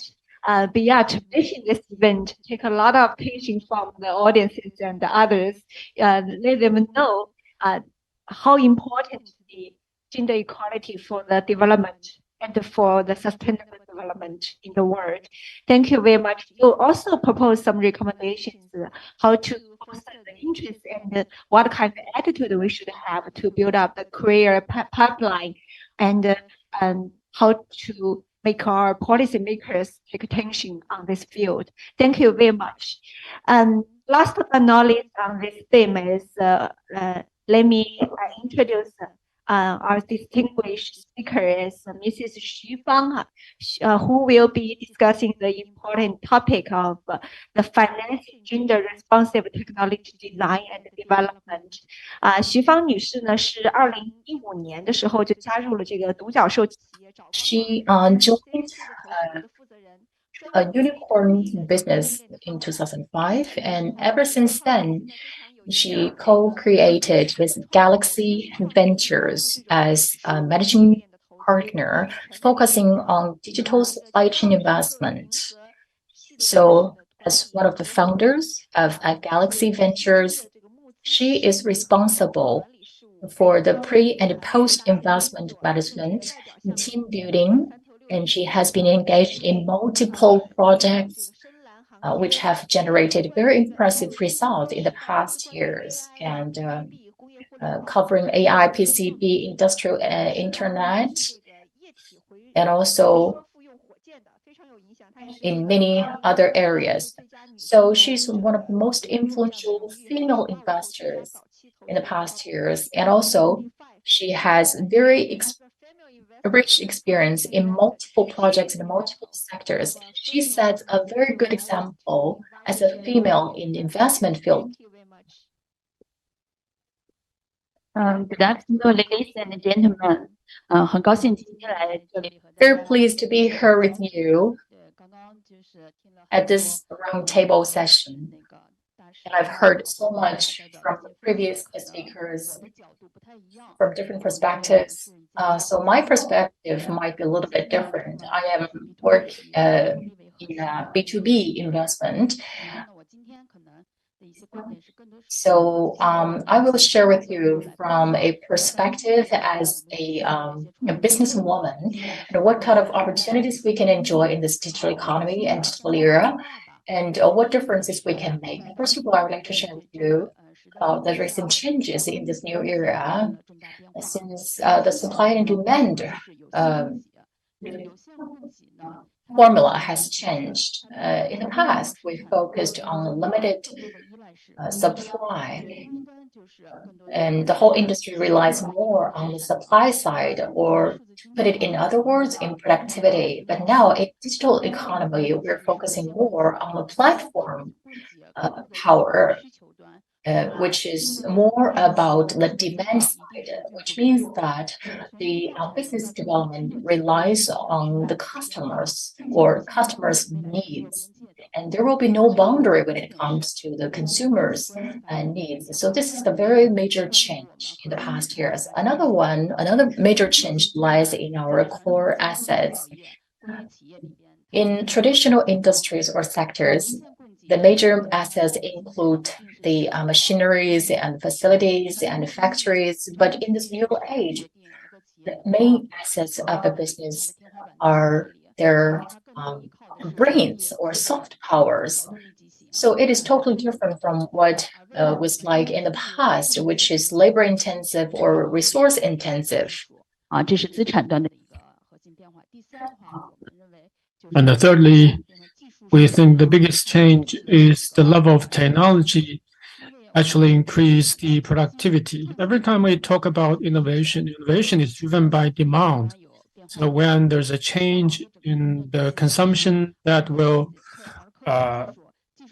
cause an upgrading of the industries. So the digitalized businesses will no longer be trapped by capacity. So investment in production will change. The pricing and growth pattern of companies will change. So zero marginal cost will be a reality. We're not being constrained by physical space, because in the past we were constrained by physical space, but in the future we may no longer be constrained by physical space. We will be able to meet the needs of the consumers. So these three changes in supply and demand. Secondly, change in supply side. And then the third change is the change in productivity. So when these three changes occur, what's the new growth point for us in the future? I think there are two important standing points. One is digital integration of digital technology and industries. If we look at the R&D expenditure in China in 2022, it's 3 trillion, about 2.5% of GDP. And we have the largest number of talents in the emerging industry. In the past 10 years, manufacturing industry in China underwent great changes, and is now 31.42 trillion, 30% of our total economy. And our manufacturing is number one in the world. And now the government is promoting digital economy and digital industries. So it is the gold mines to apply these tools in the manufacturing industries. The potential is huge because we have very strong base of manufacturer. We have a very big stock of manufacturing. So in the future, we should no longer rely on traditional model. We need to drive the development through technology and science. How to integrate big data and cloud technologies in the industries is going to be a very important direction for investors like us. And secondly is the binding of hardware with software, like a facial recognition needs to be achieved by the application of hardware, while robots are also should be controlled by software and programs. So in the future, for high-end manufacturing, the digitalization of equipment is also a major trend. So the first trend is the combination of digital technology and manufacturing industries. Today, the theme is about women, gender equality. Women, there's something special about women is that they have unique advantages. There are two good opportunities. One is in terms of product design and innovation. In the new era, technology, innovation, and data are the three core important manufacturing factors, production factors. So I think the key is not only about quantity, but is going to be more about quality. And algorithm is the base. And what's the quality of the product come from? It's the design. I think women have a unique advantage in terms of design of fashion, clothes, design of architecture. This is going to be a huge opportunity for women. And also in terms of improvement of process, women are more sensitive to details. So when it comes to the twin technology, the combination of virtual and physical world, the improvement of manufacturing process, women can also offer some unique value. And lastly, to wrap up, women are very valuable, important member of the societies, and women will play a very important role in this major transformation into the future, because it will always be driven by the change in the demand. The application of any technology should be to serve for the better living standards of people. I see huge potential of women in this aspect. Thank you. Thank you, Xu Fang. Shared very insightful opinions from my view is that she analyzed the process of industrialization and what's the trend, what the females' advantages in this field in the future. Especially, she mentioned women are good at the aesthetics. I totally agree with you that in the future maybe we should move the industrialization from 3.0 to 4.0. Maybe Dr. will share later about this field from WWW. What's the trend of the female in the industrialization? Thank you very much. Let's wrap up as time is limited. Thank you to all of you, our distinguished panelists, 6 distinguished panelists just now, for insightful and thought-provoking contributions to this important discussion on gender-responsive technology design, development, and deployment, and gender-inclusive innovation in the digital ecosystems. We have heard a diverse range of perspectives, how we can work toward building a more inclusive and equitable digital future, including the need to prioritize the participation of women and girls in technology innovation, the importance of inclusive design, and the role of governance and the policies in creating more gender-inclusive technology and the innovation ecosystems. As we move into the next theme on the protection and the economic empowerment of women and girls in the context of digitalization and innovation, let us continue to build up on the ideas and solutions shared today to create a more equitable and sustainable future for all. Let me hand over to my colleague, Yang Ruikai. Thank you very much, Mabel, for your the moderation of the first panel. So good afternoon, distinguished guests. I'm Rika from UN Women China office.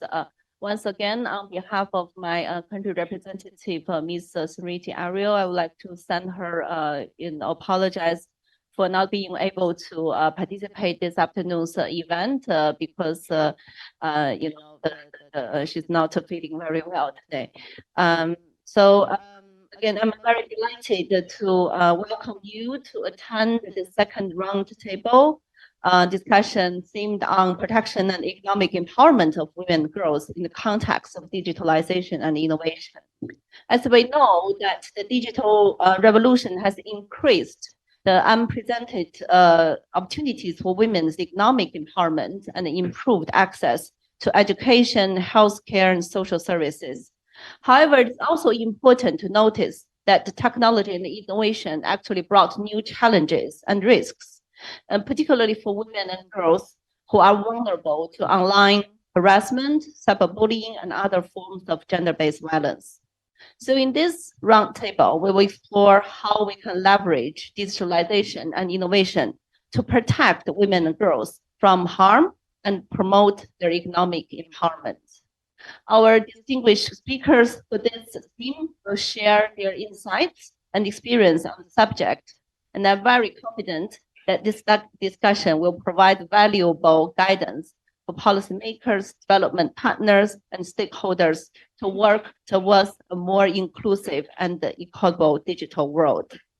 So first of all, my very honored to welcome our first speaker, Ambassador Martha Maromate, Ambassador of Cyprus to China, who would like to share about their national plans and actual actions to combat violence against the women and empowerment of women and girls in the digital era. Welcome, Ambassador. Well, thank you very much. Happy Women's Day to all. And I say to women, because it is our day, we have to celebrate. We have still a very, very long way to go. And of course, we are at the first stage. Let us not forget that there are many of us women in the world who are still struggling, and they have to struggle alone. And when we go to the second stage, then we're going to then men and women fighting together for a better world. Well, I wish I could tell you much about digitalization in Cyprus. Yes, we are an EU country, a European country, but we are not doing that well as far as gender equality is concerned. We are 57 among the 100 in Europe, and we are in the lowest ranks of the 27 countries of the EU. We still have a long way to go, but we are very pleased that now we have a new president who is relatively young. He had promised, like all the candidates that we had, that it's going to be one of the things that they're going to promote. It's women's equality. Pleased to say that out of the 11 ministers, we have 3 women, but out of all the higher positions in the government, out of the, we have 6 women and 11 men. So we are doing fine, considering that we are really doing poorly in the past few years. So in digitalization, I have to agree, Oliver is not here. We are also not in the digital revolution still in Cyprus. We still have a long way to go. We hope that we are going to be able to digitalize all our government sectors, because we are not digitalized for the time being. So the same applies as far as women bullying and women's opportunities and things like that. Hopefully we will be able to do that.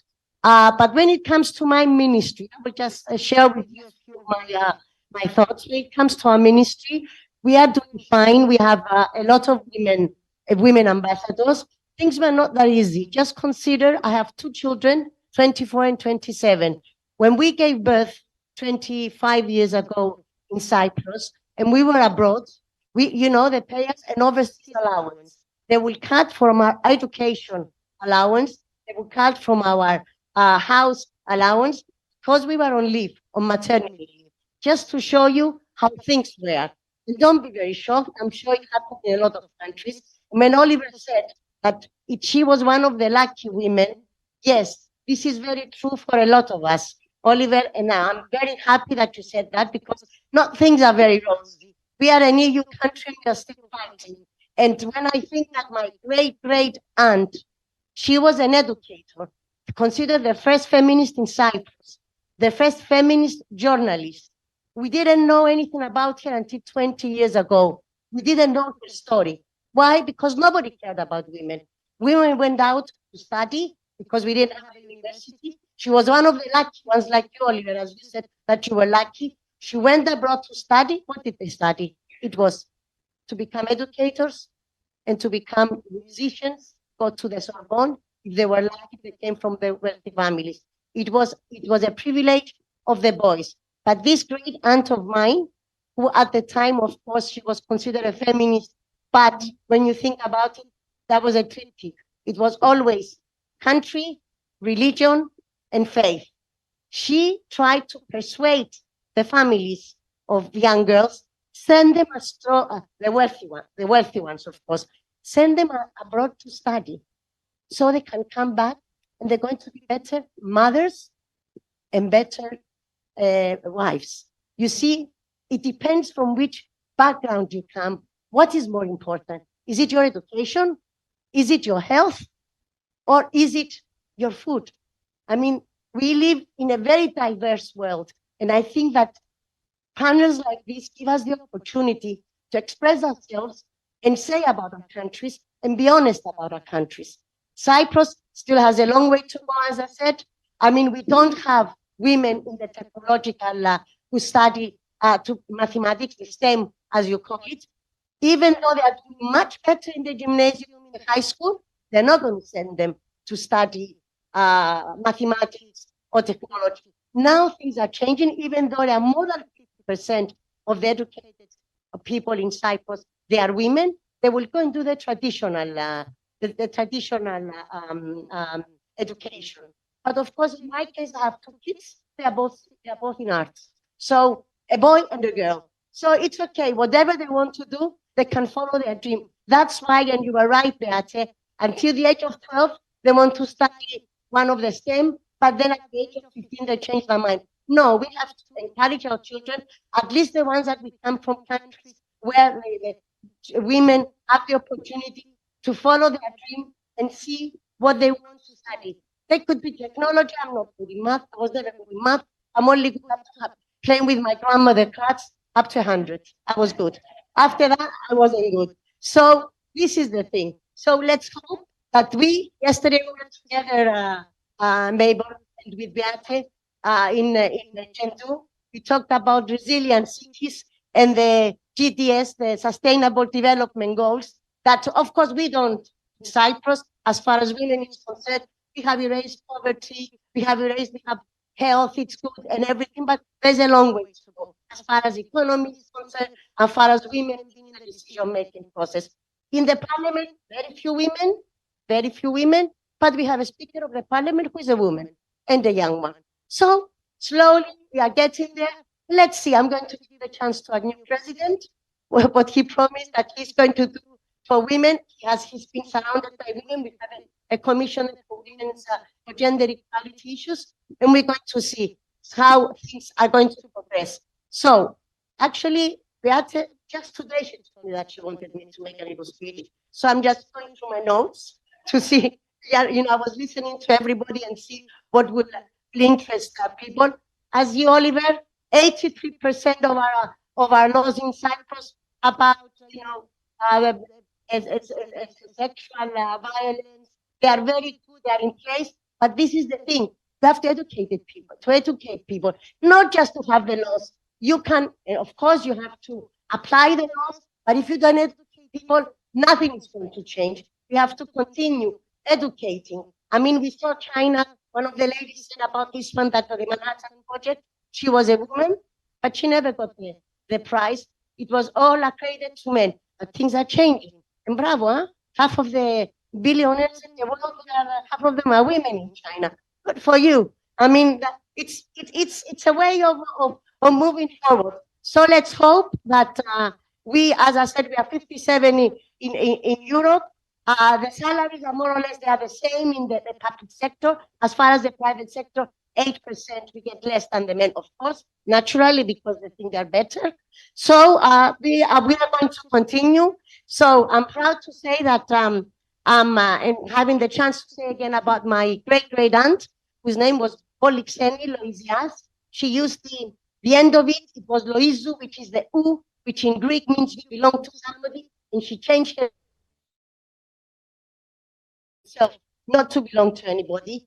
And I wanted to touch something else. She was the first feminist, as I said. She introduced gymnastics for women. I'm not so good in sports. She was a poet. She was a lot of things in Cyprus, and we are very proud of her. But the thing is that, as I said, she encouraged women to go and study, and she was their mentor.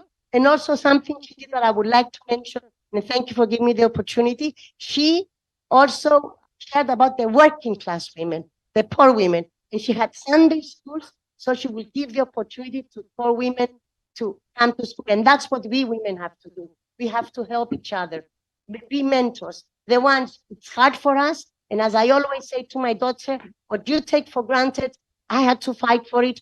What our generation takes for granted, our mothers had to fight for it. So, a luta continua. We're going to continue until we have a world where we are not going to need quotas like we don't have in Cyprus. We have asked them to have quotas like you have, Oliver, in your country. Not even quotas. They don't want them because they're afraid. They don't want the quotas because they know that once we get into the system, they're not going to be able to get us out. But we are going to, but at least we have a democracy, and I can say these things I say. So the thing is that we are going to continue. Thank you for the opportunity. Keep up the good work. Thank you, China, for giving us this opportunity. Happy International Day to Women's Day to all of us. And we're going to continue the struggle, second stage with men. Thank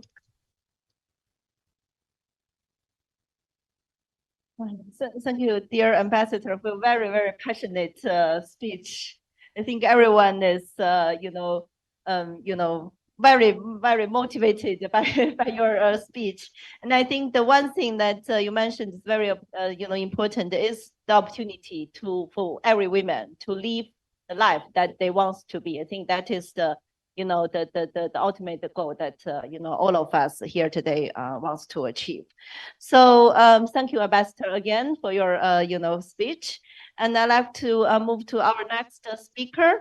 As we know that adequately, preventing the response to, technology affiliated gender-based violence requires improved coherence in policy actions, coordination in implementation from a large ecosystem of actors, and expanding and amending all frameworks.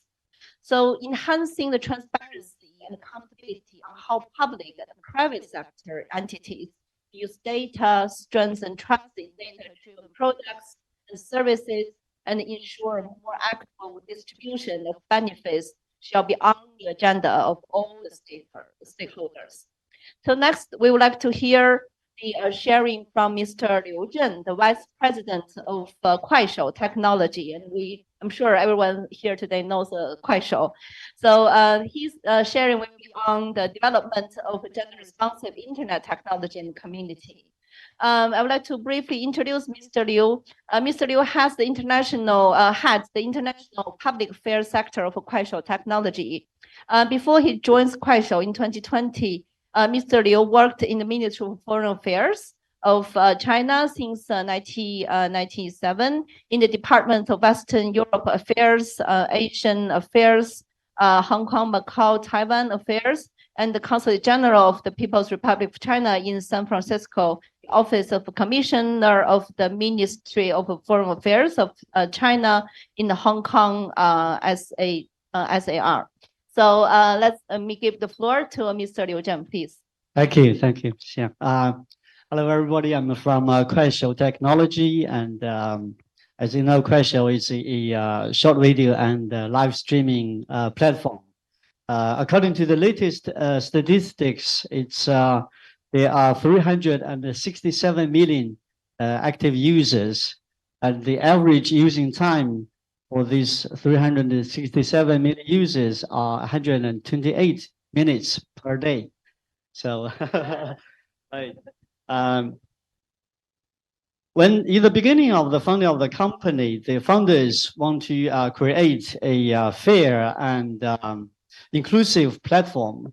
They believe that the internet resources should be distributed to everybody equally. It should be like the sunshine shining on everybody instead of only like the spotlights on the stage, only shining on the VIPs and the celebrities. So in the design of the algorithm, they introduced the idea of Gini index.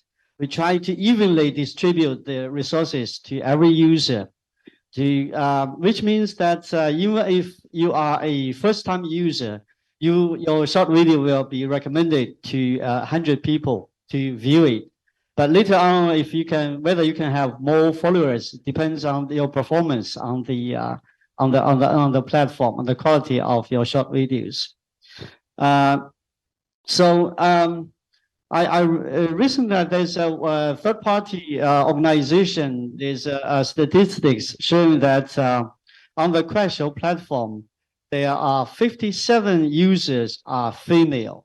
There are only 43% are male. So it's women's are more they like to use the platform much better than the men.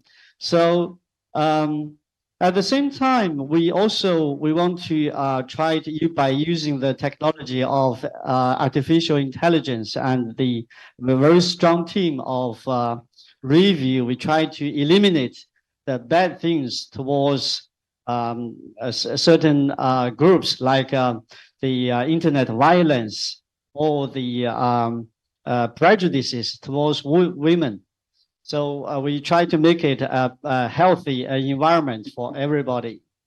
The next thing I want to talk about is that we introduced the live streaming e-commerce in 2018, which by using this way, we can empower women to be economically independent. Women are naturally at a better place than men in doing the live streaming e-commerce, especially in the categories like tourism, food, clothes, cosmetics, mother and baby products. They are very strong in these kind of categories, and they are more popular for the users. So there's a very good example is that we are also very capable in the ways of helping women in the rural areas to be independent. And to give an example, there's a girl on the platform which has more than millions of followers. She used to work, she's from the western part of Sichuan province, and she's Tibetan. She used to work in Guangzhou, which is thousands of miles away from her hometown, to find a job and to make a living to support her family. But the problem is that when she works there, in order to save money, she does not want to go back to her family very frequently, aiming to saving money for her family. So later on, she tried to use this platform to sell the fruits and local products at her hometown on the platform, and he can sell those products, foods and fruits and other herbals to the consumers all over the country. By doing so, she can make a living, and at the same time, she can stay together with her family. She can take care of the elderly and the children. So this is the way I think that we can empower the women economically.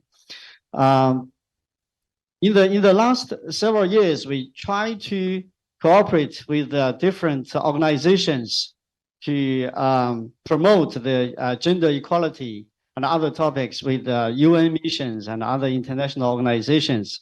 Give you two examples. In the year 2021, we cooperated with the UN Women to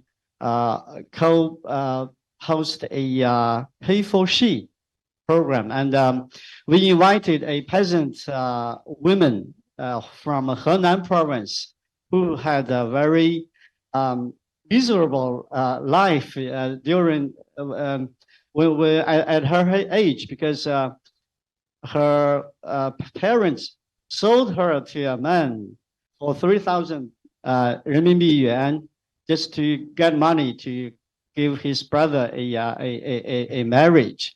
So she didn't live a very happy life during her life, and she had there's domestic violence and other bad things happened. But she insisted on writing poems, and she posted the short videos on the platform. She was encouraged and supported by the followers, millions of followers on the platform. She thinks that she found another way of life. She found hopes of her life. And we invited her to give a speech on the UN Women stage. And this story was covered by more than 100 medias here in China. And it was ranked top 10 on the trending search of Weibo.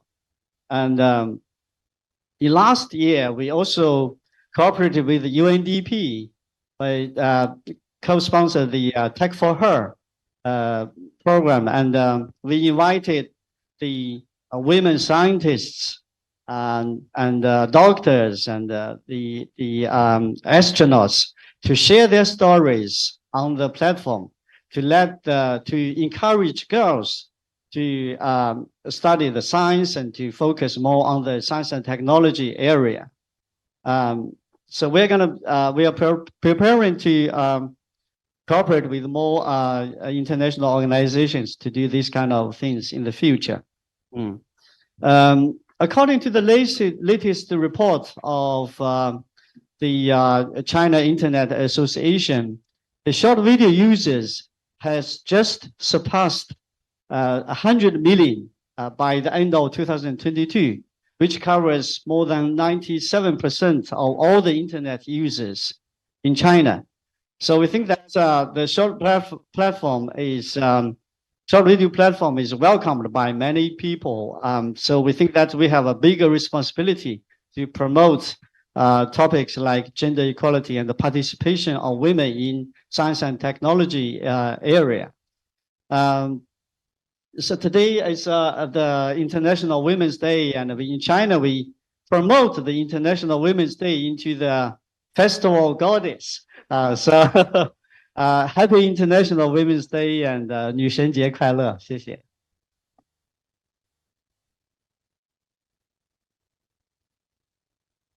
Thank you, Mr. Liu, for your sharing.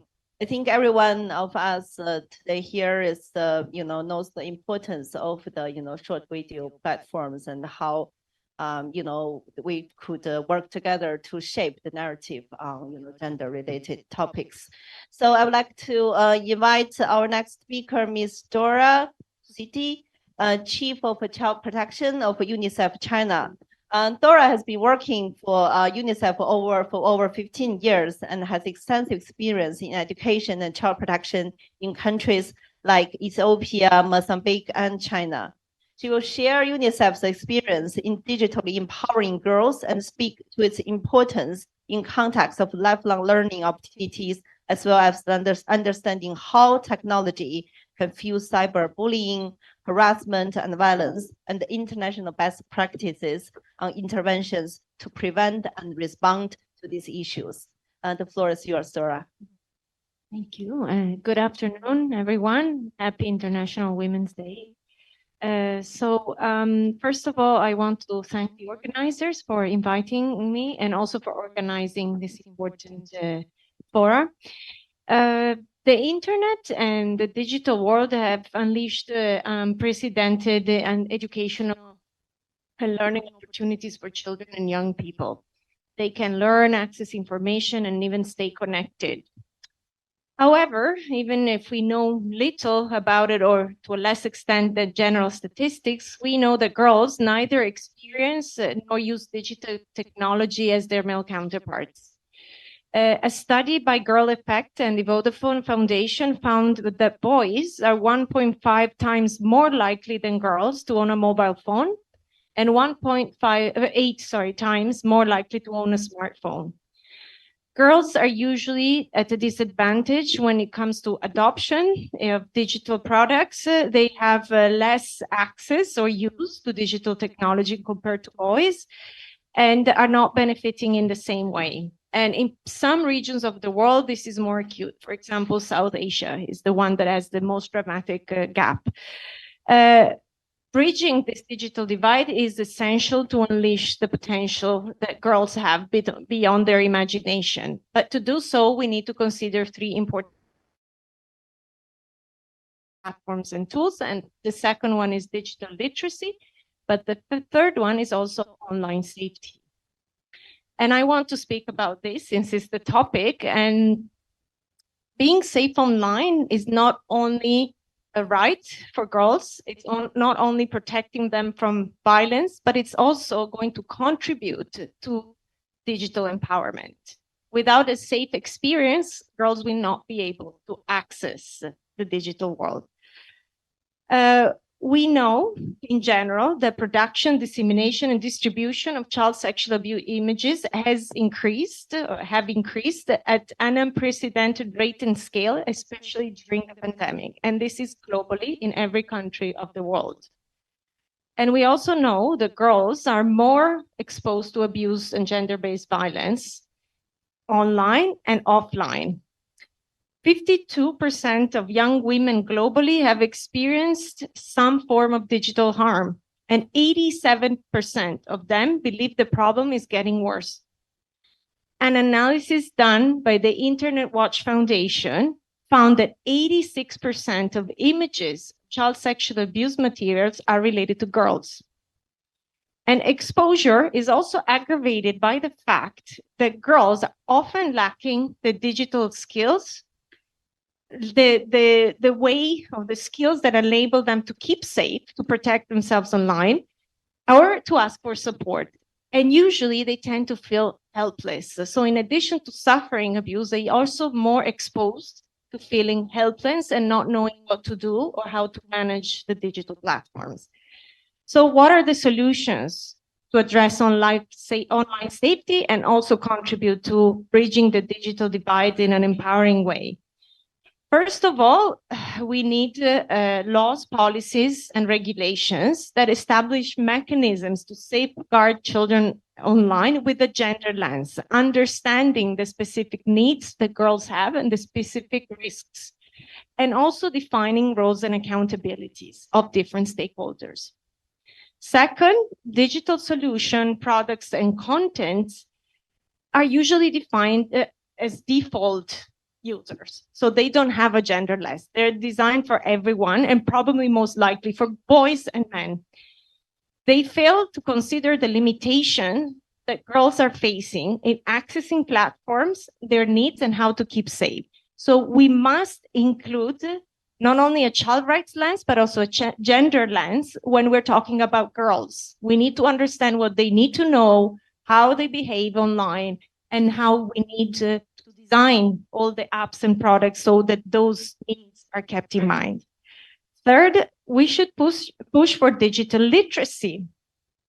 Development of digital literacy and safety skill are intertwined. A study of 25,000 European 9 to 16-year-olds internet users showed that developing safety skills online also encourage acquisition of other skills.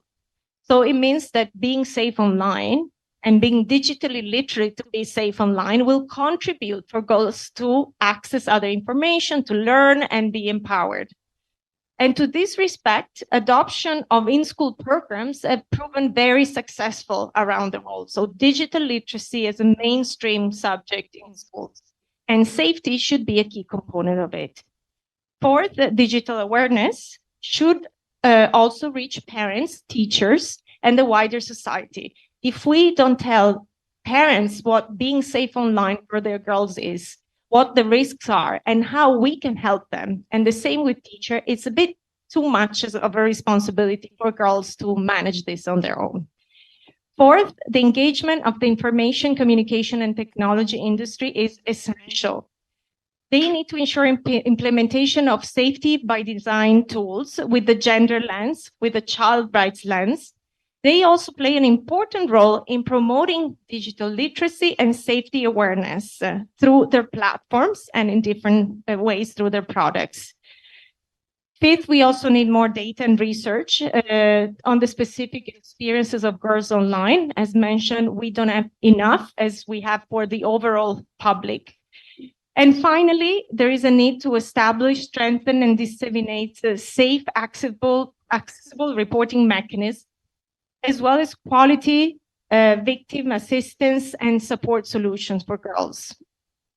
A safe and accessible digital environment for girls is an accelerator of human development, and we should all strive to enhance solutions for girls to unleash their potentials. Thank you. Thank you very much, Dora, for your sharing. I think you mentioned the importance of applying both the child rights lens and the gender lens in developing like policies and practices. And then I think also very importantly, you mentioned the gap in data. I mean, from this afternoon, we all hear about the power, the force of having data, and only we know the data, we know the gaps, and then we know where we put the focus on our emphasis on. Thank you very much, Dora, for your sharing. So I would like to honored to introduce our next speaker, Mr. Zhao Xin. Mr. Zhao Xin is a board member and CEO of Arctic Green Energy China.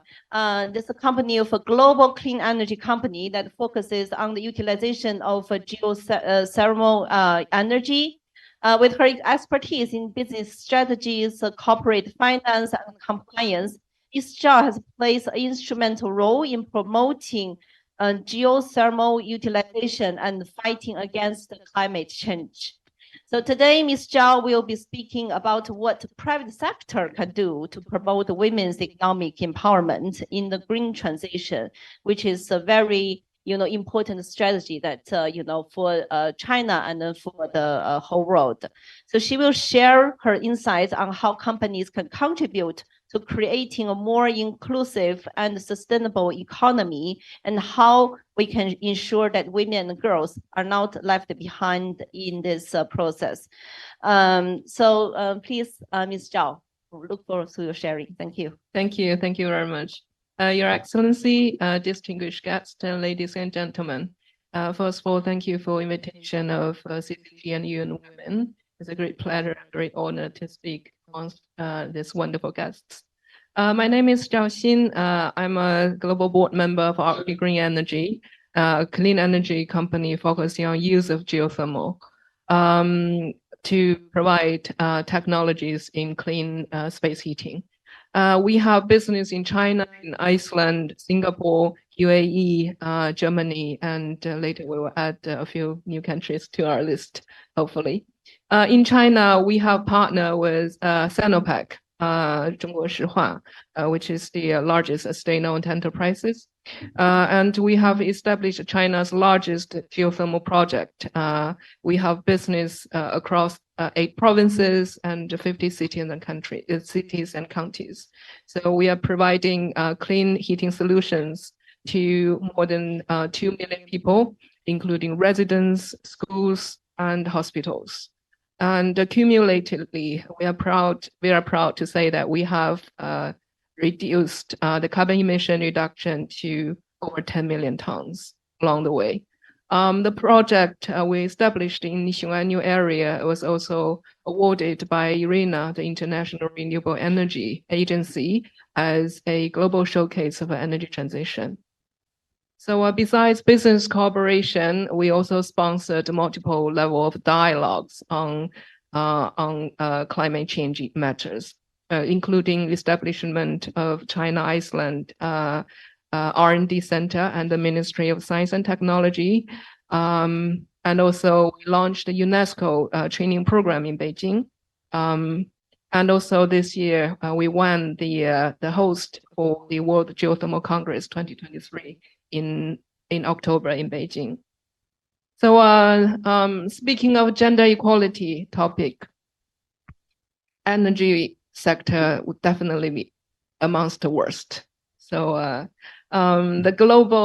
we believe that global energy transition offers a very unique opportunity to transform the energy sector in all aspects. So the transition towards a renewable, distributed, decarbonized energy system is creating an array of social and economic benefits, and also including growing employment. So a study conducted by IRENA shows that the women representing 32%, only 32% of workforce in the clean energy industry, but still comparably so much better than only 22% in the conventional energy sector. So the large gap still exists, still significant imbalancement out there. In renewables, if we are to take a look at the graphics of women's participation lower than in the STEM jobs, which is only 28%. 28%. Gender equality, along with a wide sharing of benefits from the global energy transition, is not a question of fundamental fairness. It is also essential to shape the possible social and economic development outcomes. Women provide valuable perspectives in key decisions, from investment priorities to the project design. Speaking of our personal experience in the industry, our company is a marriage between China's largest oil and gas company with Iceland, which is a relatively small country comparing with China in clean energy sector. I remember at the beginning of our collaboration, like 17 years ago, the sustainable and the clean energy was not yet on so top on the Chinese government or society's agenda. Whereas in Iceland, amongst many of the Nordic countries, has put significant effort on those perspectives. So it's on gender equality. So at our early recruitment, like 15, 16 years ago, it was not too hard to find out that women with a STEM background are very difficult to find a job at the top tier energy companies.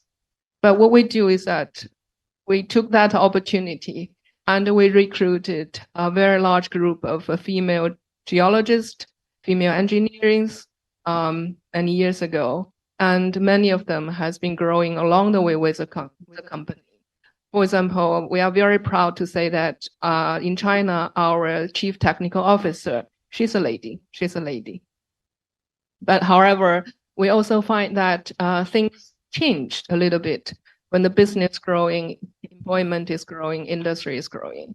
Over the past decades, we found, even though it looks so much better in many perspectives, the percentage of females in this field has decreased.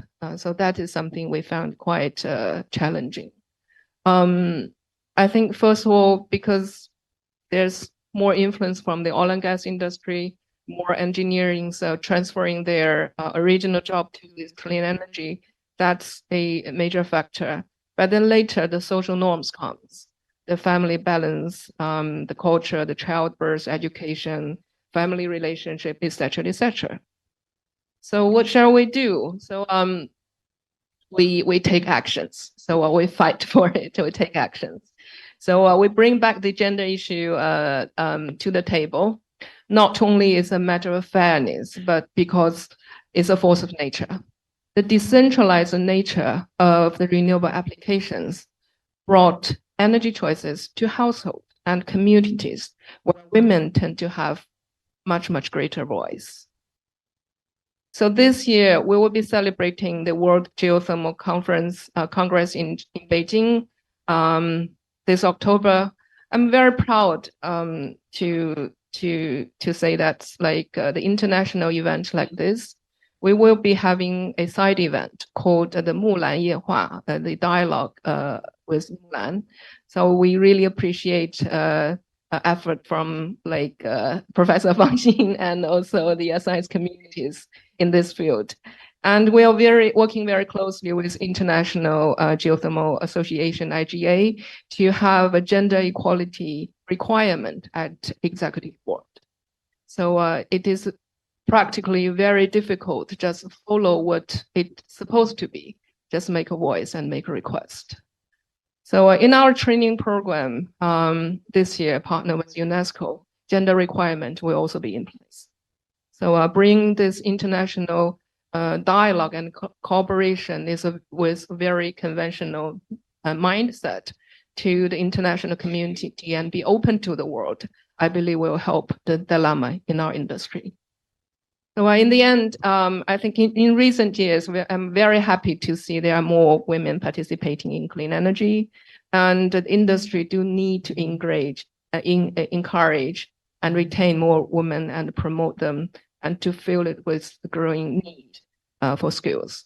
Their leadership contribution will be crucial to ensuring that energy system of the future address need of a modern society and leave no one behind.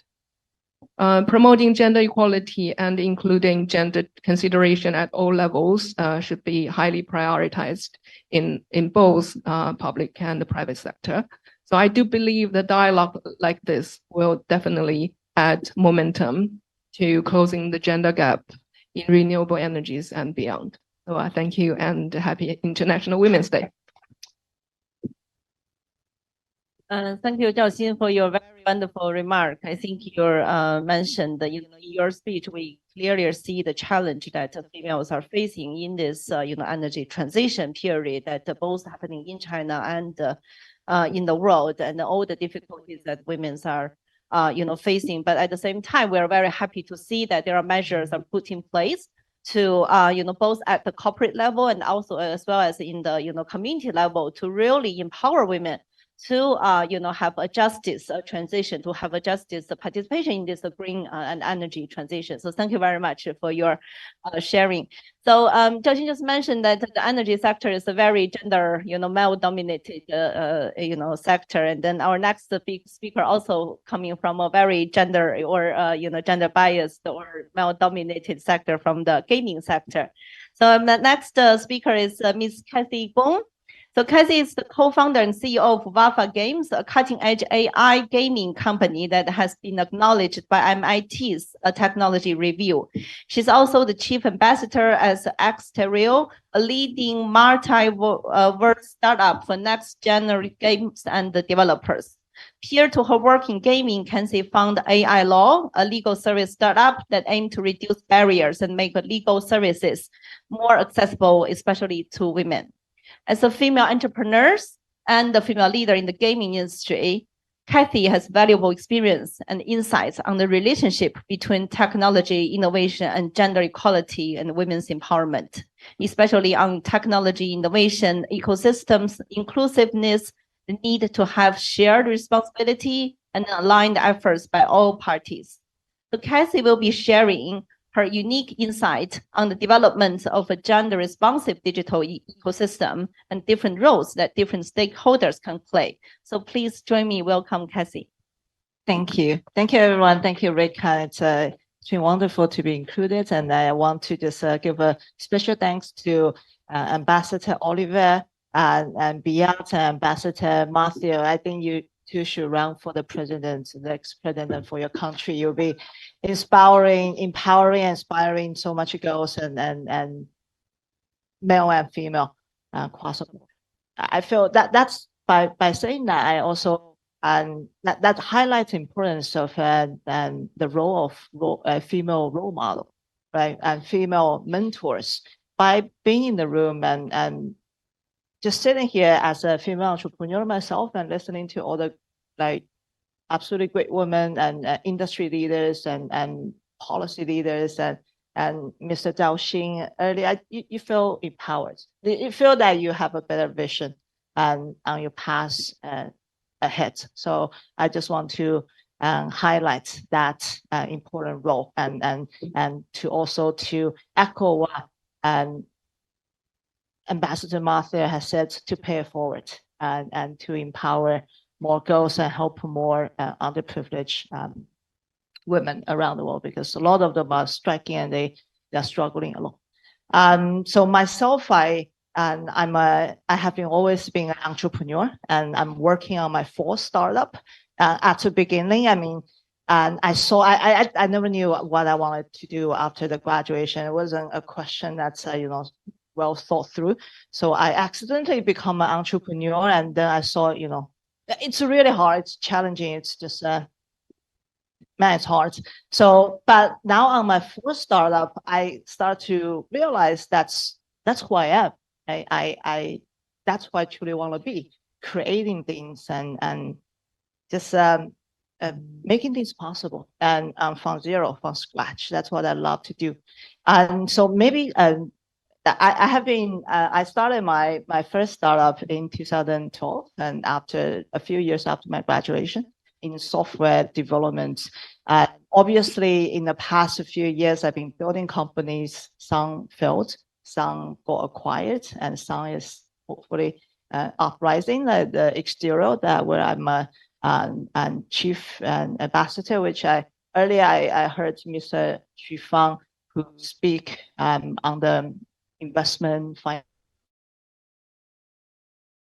and the access to financial resources is very essential, like one of the most essential to female-led, like Biat also speak on the female-led innovative projects or startups, only 17%, if I remember right, and financial investment are given to female-led entrepreneurs and projects.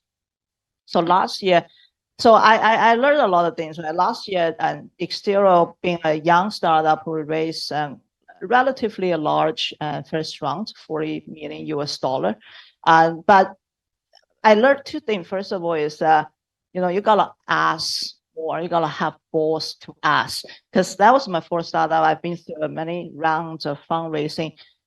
I guess as a woman, you always tend to ask less, or you don't know. So this time I sort of like consciously like tell myself, right, just add 30% or 50%. In fact, I doubled. And you got it. So that's one thing I learned, to just go against your intuition, I guess. And second of all is I also at the same time consciously aware that just being a female, your company valuation will be automatically deduct 15% to 20%.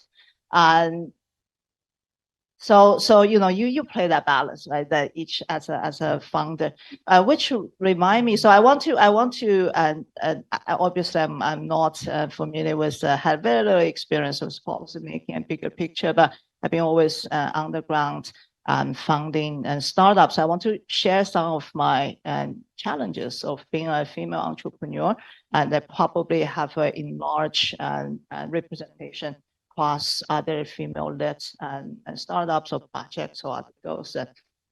So as I mentioned, first of thing, I think it's a financial resources, access to financial resources.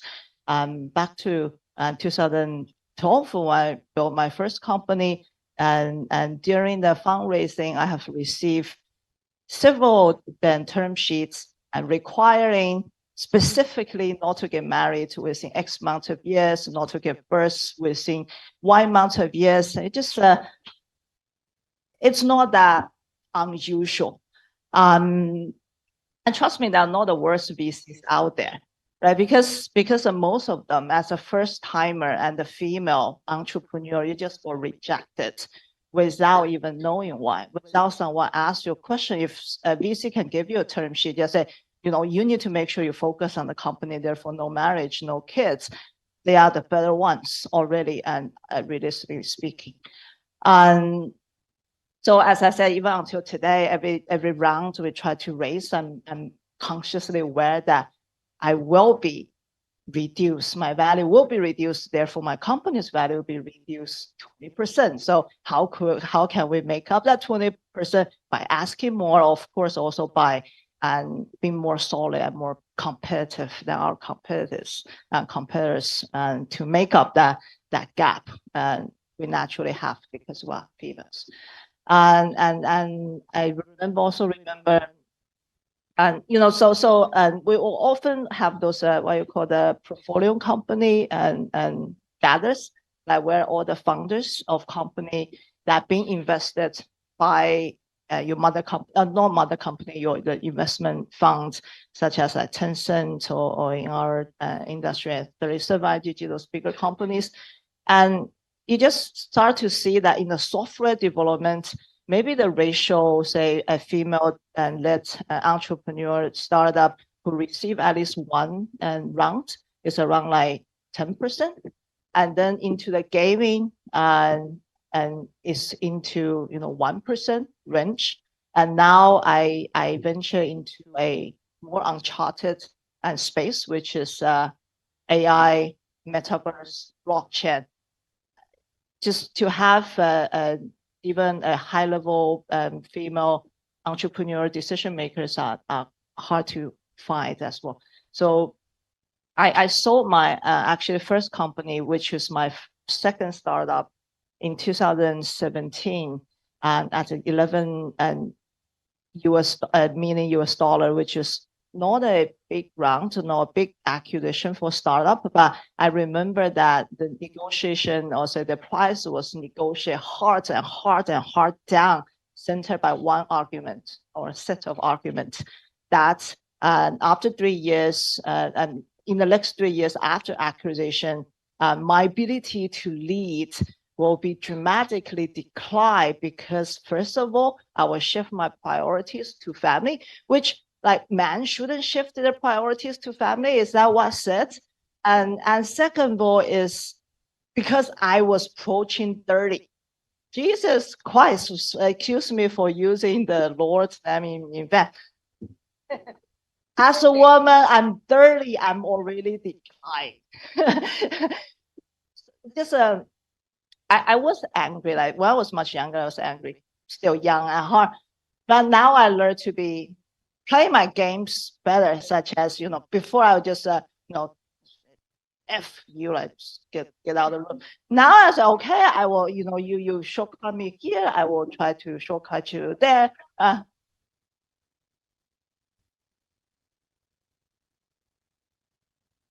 Oh, okay. Yeah, I will wrap up and sorry.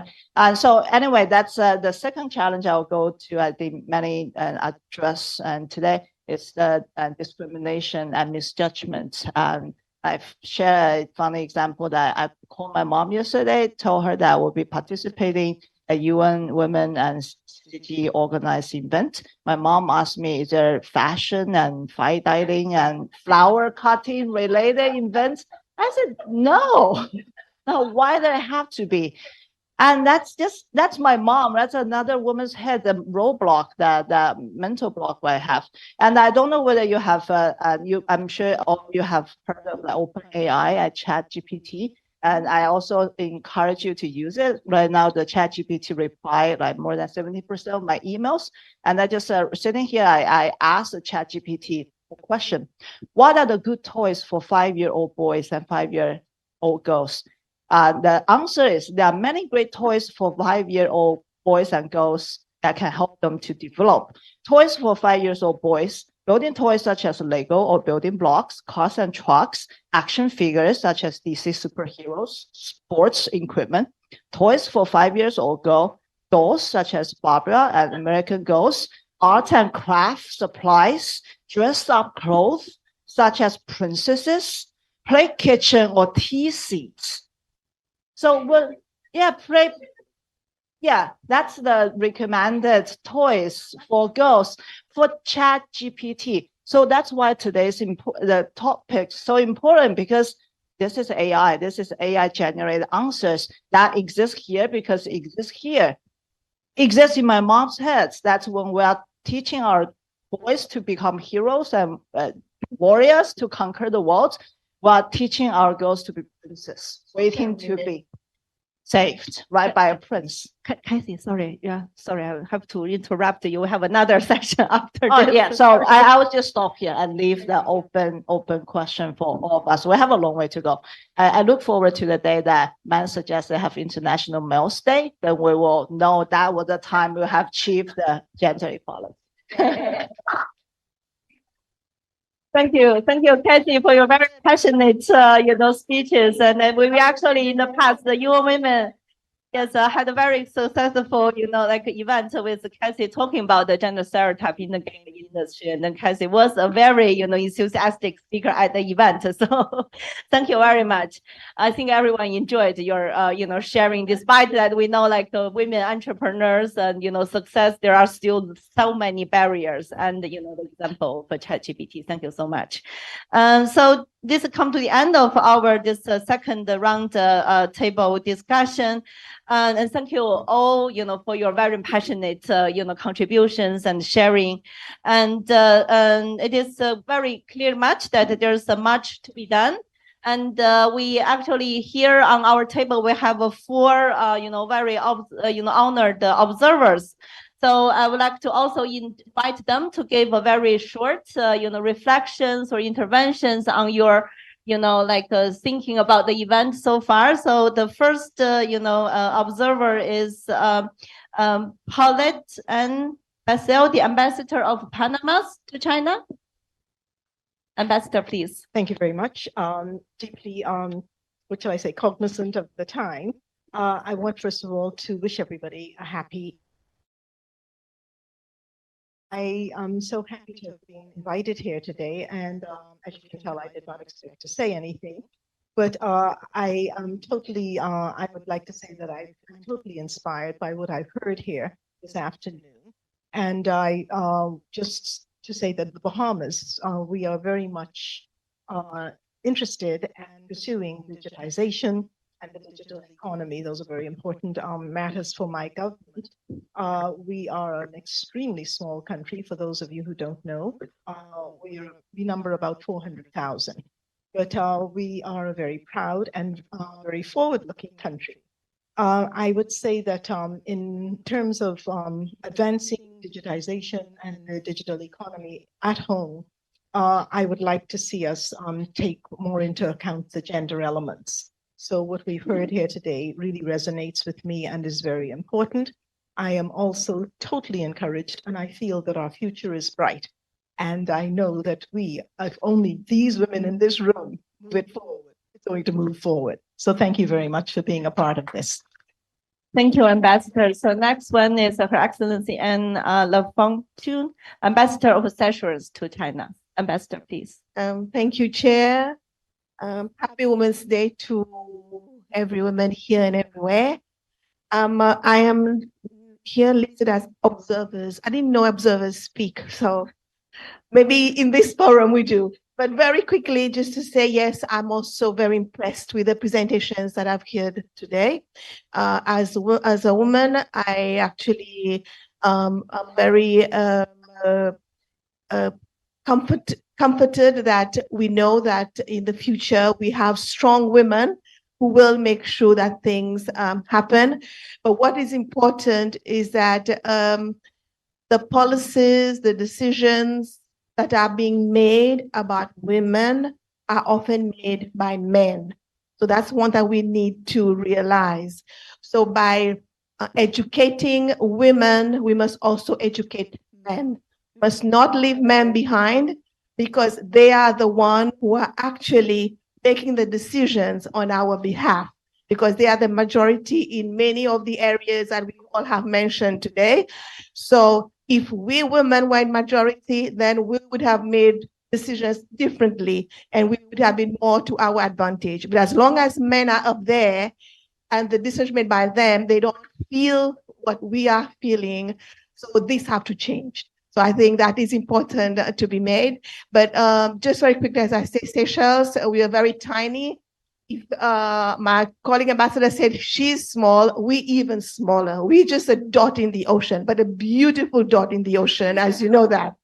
So we, with regards to technology, I watch the national news every day at home, from my home, and I see that there's a movement in integrating technology in everything that we do. And I hope that the policies will also ensure that it's gender biased. But in Seychelles, the opportunities are there.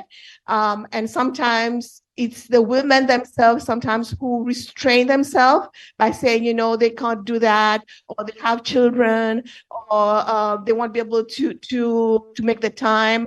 So again, we need to educate everybody that makes sure that we do reach the goal that we have set ourselves to do. So thank you very much, everybody, and happy Women's Day again. Thank you, Ambassador. So next one, I would like to invite Katrina, the General Manager of Ariel Plus.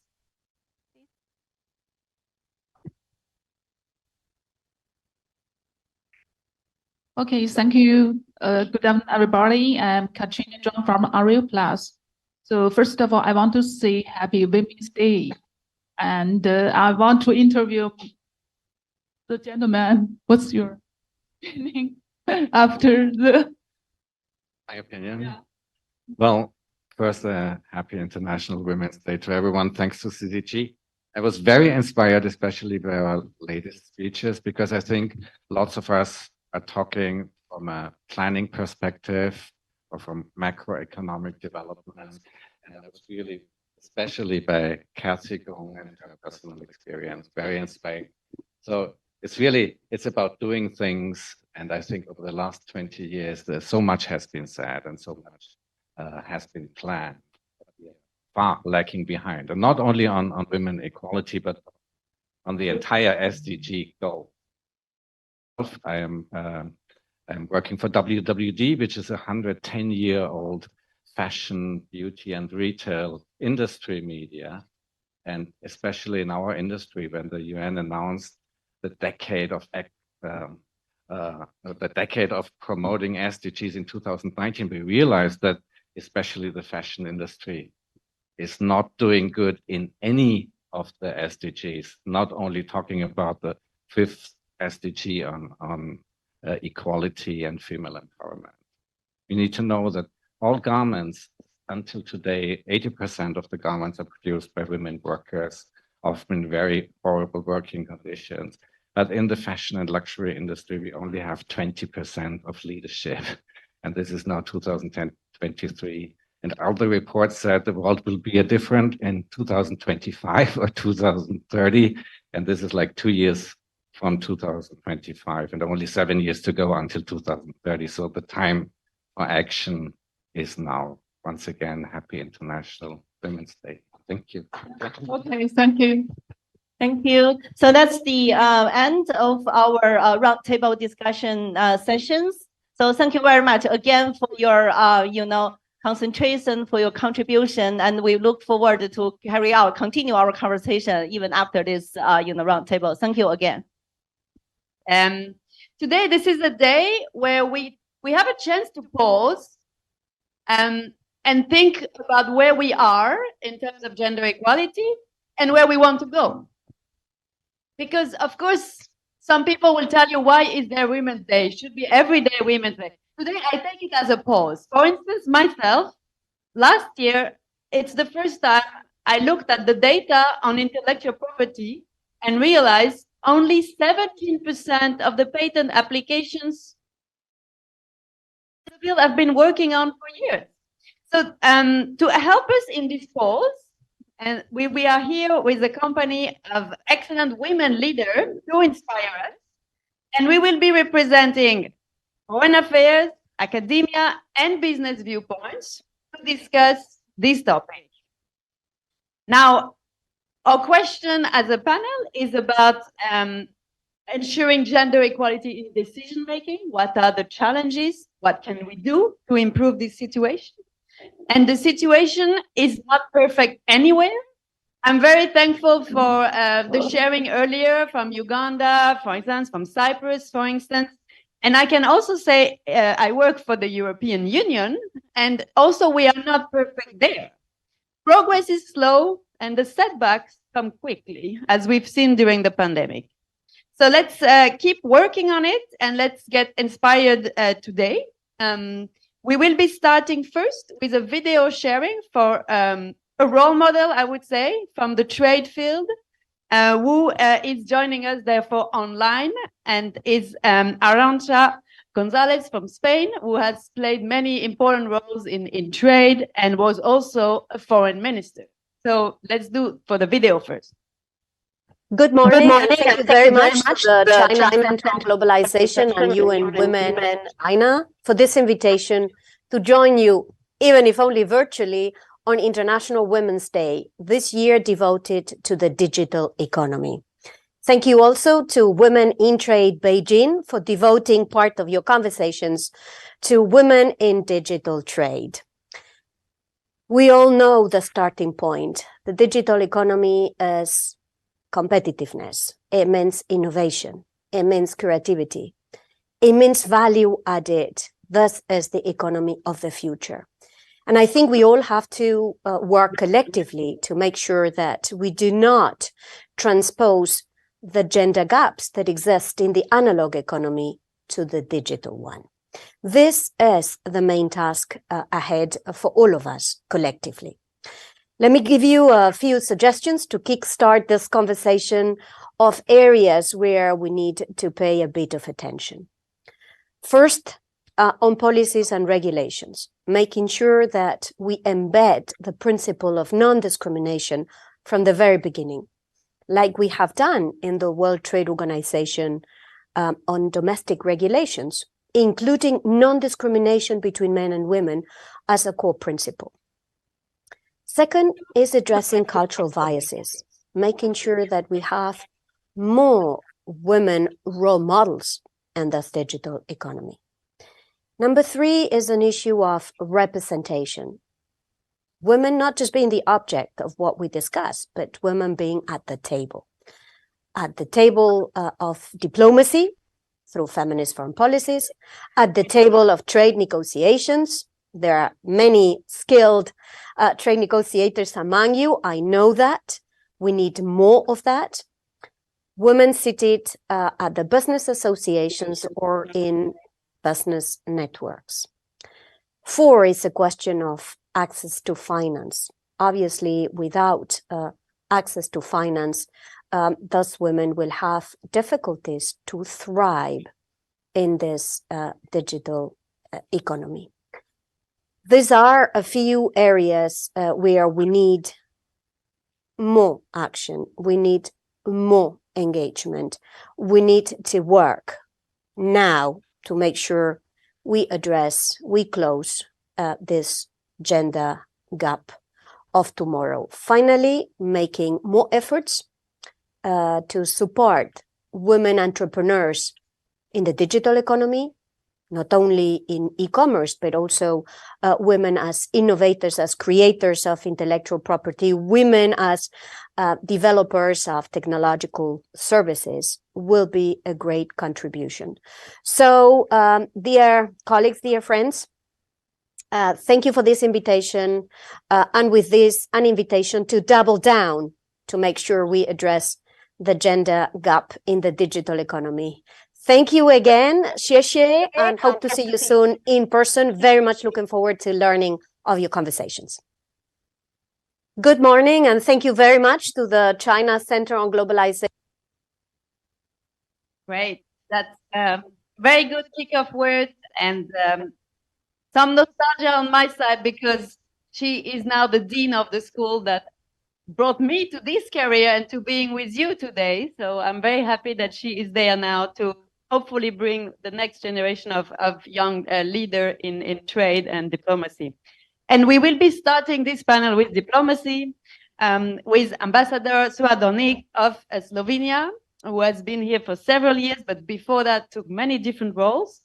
And as I told them earlier, I would like them, instead of me telling everyone's life, to tell us in their own words what has been their career, what have been the challenges, and finally give us their words of advice and share the worries we have on the challenges. So you have the floor.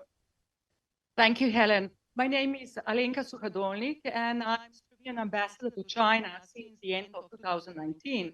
And frankly, now I will properly start doing my job after 3 years of COVID. So on my career, before coming to Beijing, I was DG for economic and public diplomacy at the foreign ministry. Before I served as Slovenian ambassador to Israel. Before that, I was DG for development cooperation and humanitarian aid. I served in New York as a consul general, and I started my diplomatic career in London. So that would be in short. And I just want to say thank you to the CCG, to the UN Women, and to the Women in Trade for inviting me today. Since as per usually, we female persons are of more disciplined nature, that is my belief. So I will try to follow the 3 questions that Helen has posed to us. So the first one, what challenges have I faced as a female leader? On that, allow me to tell 2 anecdotes. One is rather old, and it's about around 15 years ago when I was serving as a DG for development cooperation and humanitarian aid. We were organizing the first Slovenian development days. And we were expecting a lot of foreign guests. And I've decided that I'm going to wait personally for our keynote speaker at the airport. And when the person saw me, when he saw a smiling woman, greeting him, he just gave me his passports. Most likely thinking that I am the person who is going to arrange his luggage and, somehow arrange his smooth transition. So then I explained and introduced kindly myself. Then it was a moment of awkwardness, but at the end of the day, the conference was truly successful. So the second anecdote is of more recent nature. I participated at one international conference here in China.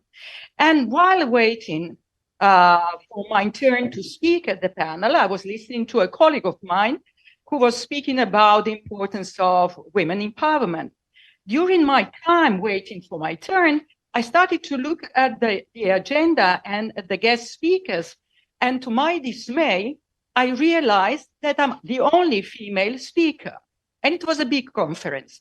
So then I suggested to the organizers, I mentioned that at the panel, and I suggested that the organizers put that into the proceedings, and also with the call that the next conference will have much more substantive female representation.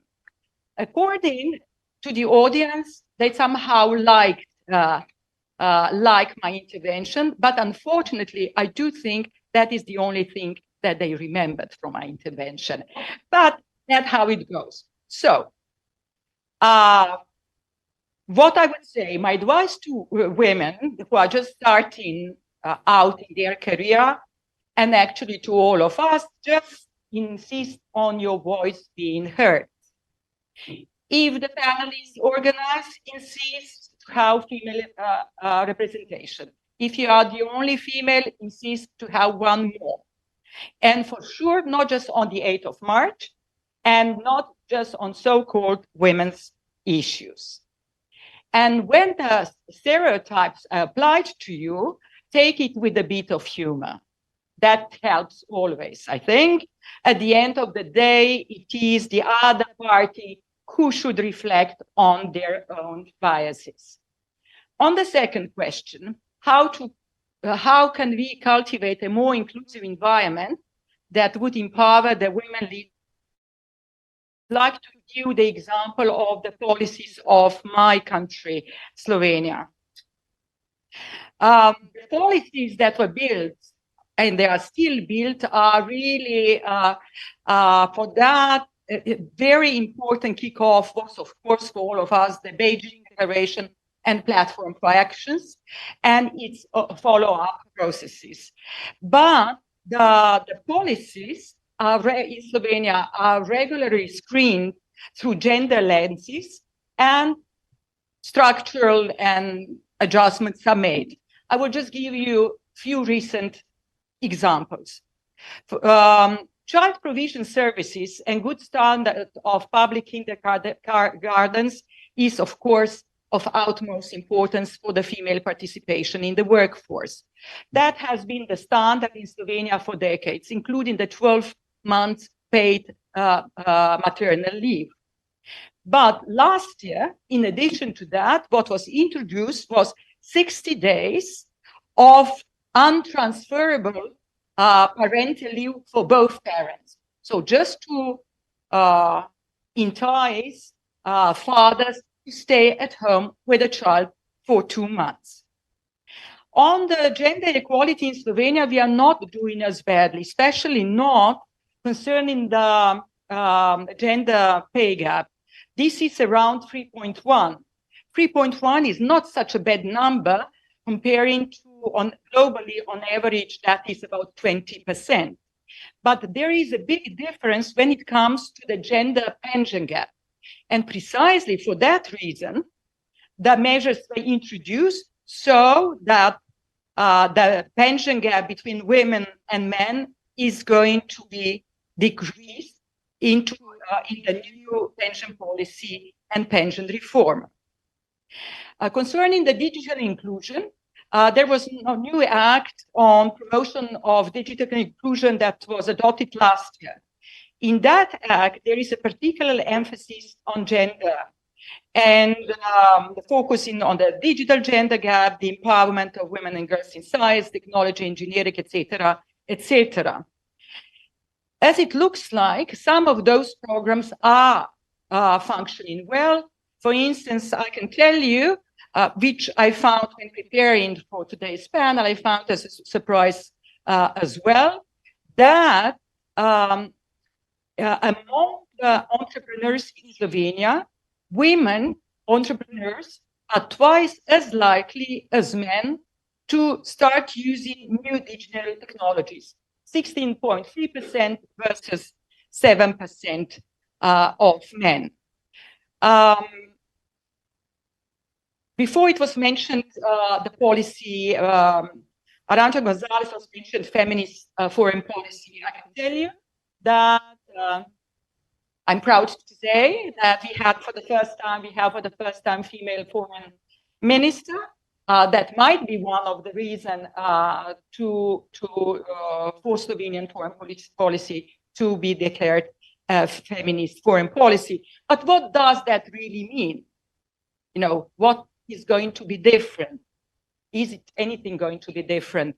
In principle, one of the long-standing issues and important blocks of our foreign policy is the empowerment of women in the context of peace and security. So whatever actions we are taking in the foreign policy field, it needs to be screened through gender. Still, as we all know, advancement takes time. For instance, in my country, for over 2 decades, we have the quotas for the political participation of women. We had the quotas, but we did not fulfill the quotas.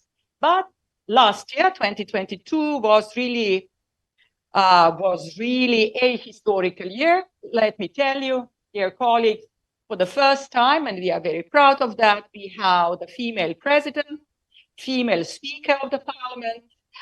We have around 40% of female parliamentarians, and as already mentioned, for the first time, female foreign minister.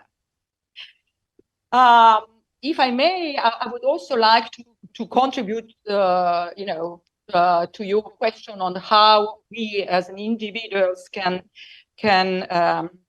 advance a more inclusive environment for the women leaders of tomorrow.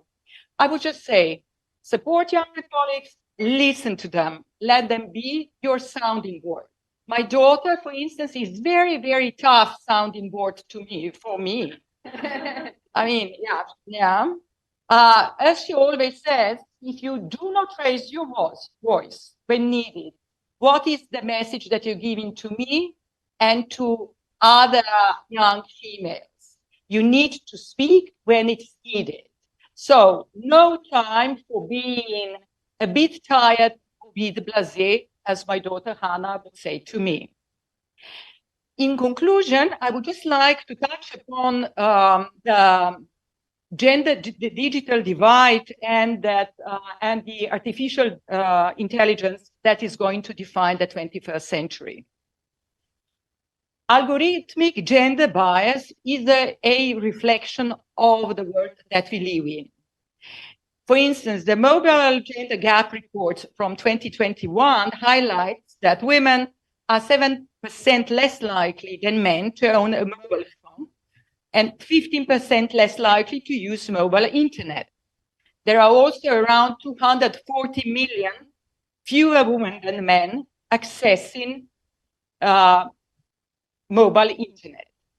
The fact that women have less access to these technologies means that they are not generating the same amount of data as male users, which inherently skew the data sets. In addition, there is also a chronic lack of women opting for careers in data science. For instance, as the report of the European Institute for Gender Equality showed, in the EU and the UK, just 16% of those working on AI are women. And women also remain a minority in technical and leadership roles in tech companies. So, the report of the Digital Future Society, by the name Gender Bias in Data Towards Gender Equality in Digital Welfare, has identified a set of measures that needs to be applied. I'm going to mention just a few of them. Inclusion of gender-relevant data sets and statistics. Inclusion of multiple forms of knowledge and multiple perspectives. Putting data in a broader context of cultural and socio-economic realities. Ensuring diversity when developing AI ethics governance structure, and include women and marginalized groups in design and feedback. So, with adhering to these principles, we might move from the AI that reflects the world that we live in to the world as it could be. And we deserve it, and we deserve it. That kind of work. Thank you. Thank you so much, and congratulations to Slovenia for showing the way also on female leadership. It's sometimes a surprise when I say in China that my boss, the head of the European Commission, is a female, and that is a little surprise. And then I tell them she has 7 children. That is a much higher surprise. Now we move on to the world of academia. And we are very happy to have a distinguished professor of international trade with us to share the challenges, but also her work, her research on the topic. Thank you so much. Thank you. Hello, everyone. I'm Yue, came from UIBE, University of International Economics and Business in Beijing. Before I joined the UIBE, I also studied in Columbia University in New York, and also work as a visiting scholar in National University of Singapore. So that's the quick review of my previous working and studying experience. So today we talk about international trade, digital economy, and women's empowerment. In order to attend today's event, I also do some serving to my colleague and talk about my female colleague, female professor in my university about what you think about this question. Yeah, so I will bring some opinion from my colleague and my experience and share to you guys. The first question is about what challenge in our academic career. I think there's 2 kinds of different challenge. The first one, I think, is the general challenge for all the female during we are working. We call it the general discrimination or some general bias. There's a very famous professor called Gary Baker, Nobel Prize winner. He talked about the theory about discrimination in labor market. Actually, there's 2 kinds of discrimination in the labor market. One is called taste discrimination. Another one is called statistical discrimination. So what's that mean? The first one, the taste discrimination, that means the employee prefer to hire the worker based on their taste and preference, like based on the grades and the gender or some characteristics, not about their productivity. That means the taste discrimination. And another discrimination called statistical discrimination. So that means the employee prefer to judge or make assumption about the worker based on the group characteristics, not based on the individual characteristics. So both of these discrimination in the labor market actually will lead to the inefficient, but it exists. Also, it exists for the female workers. So this is the quick economic theory about labor market discrimination.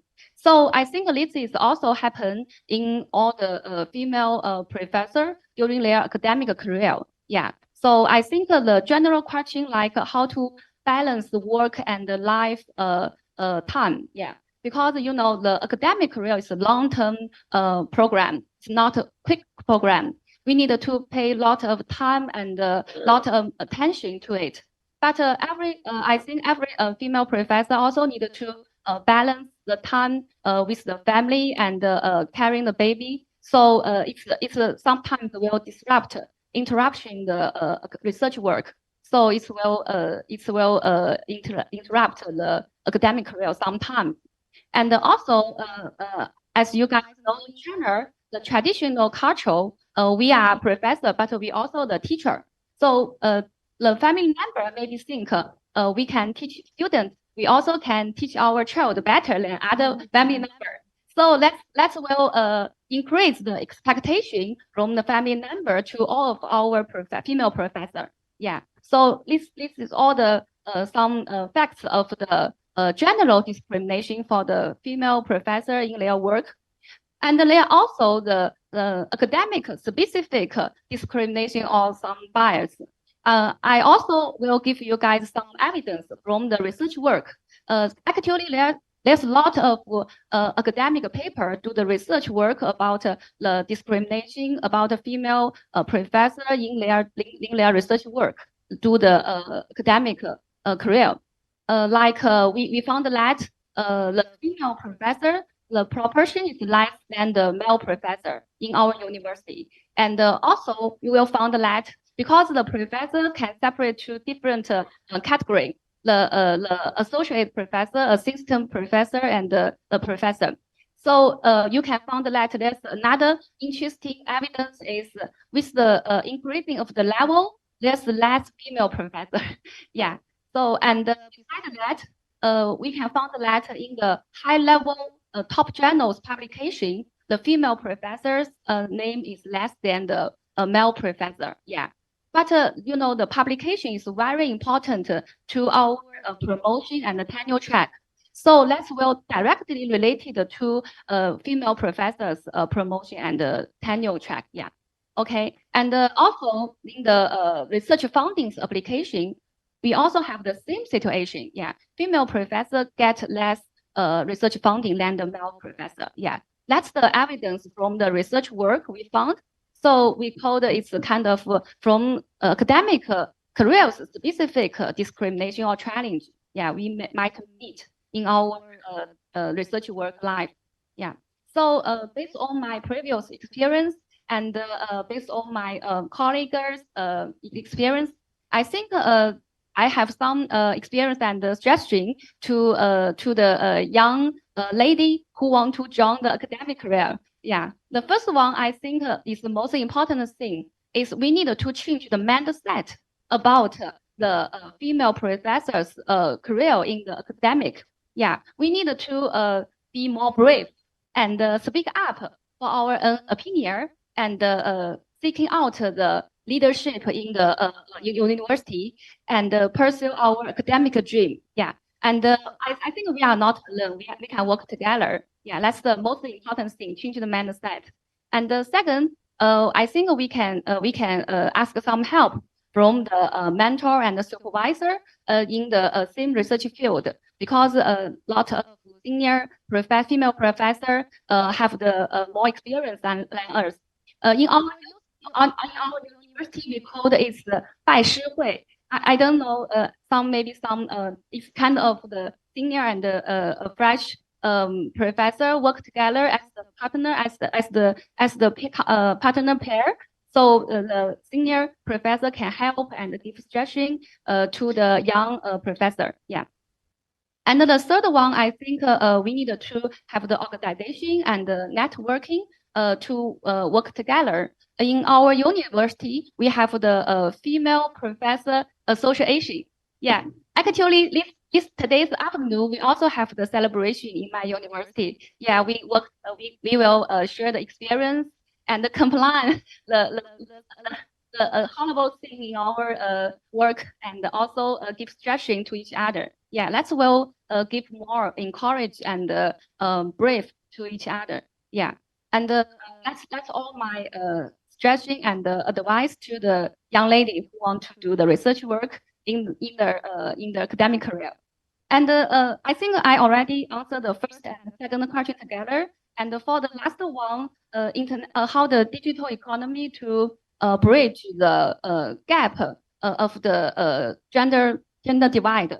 Actually, my research work is about international trade and digital economy.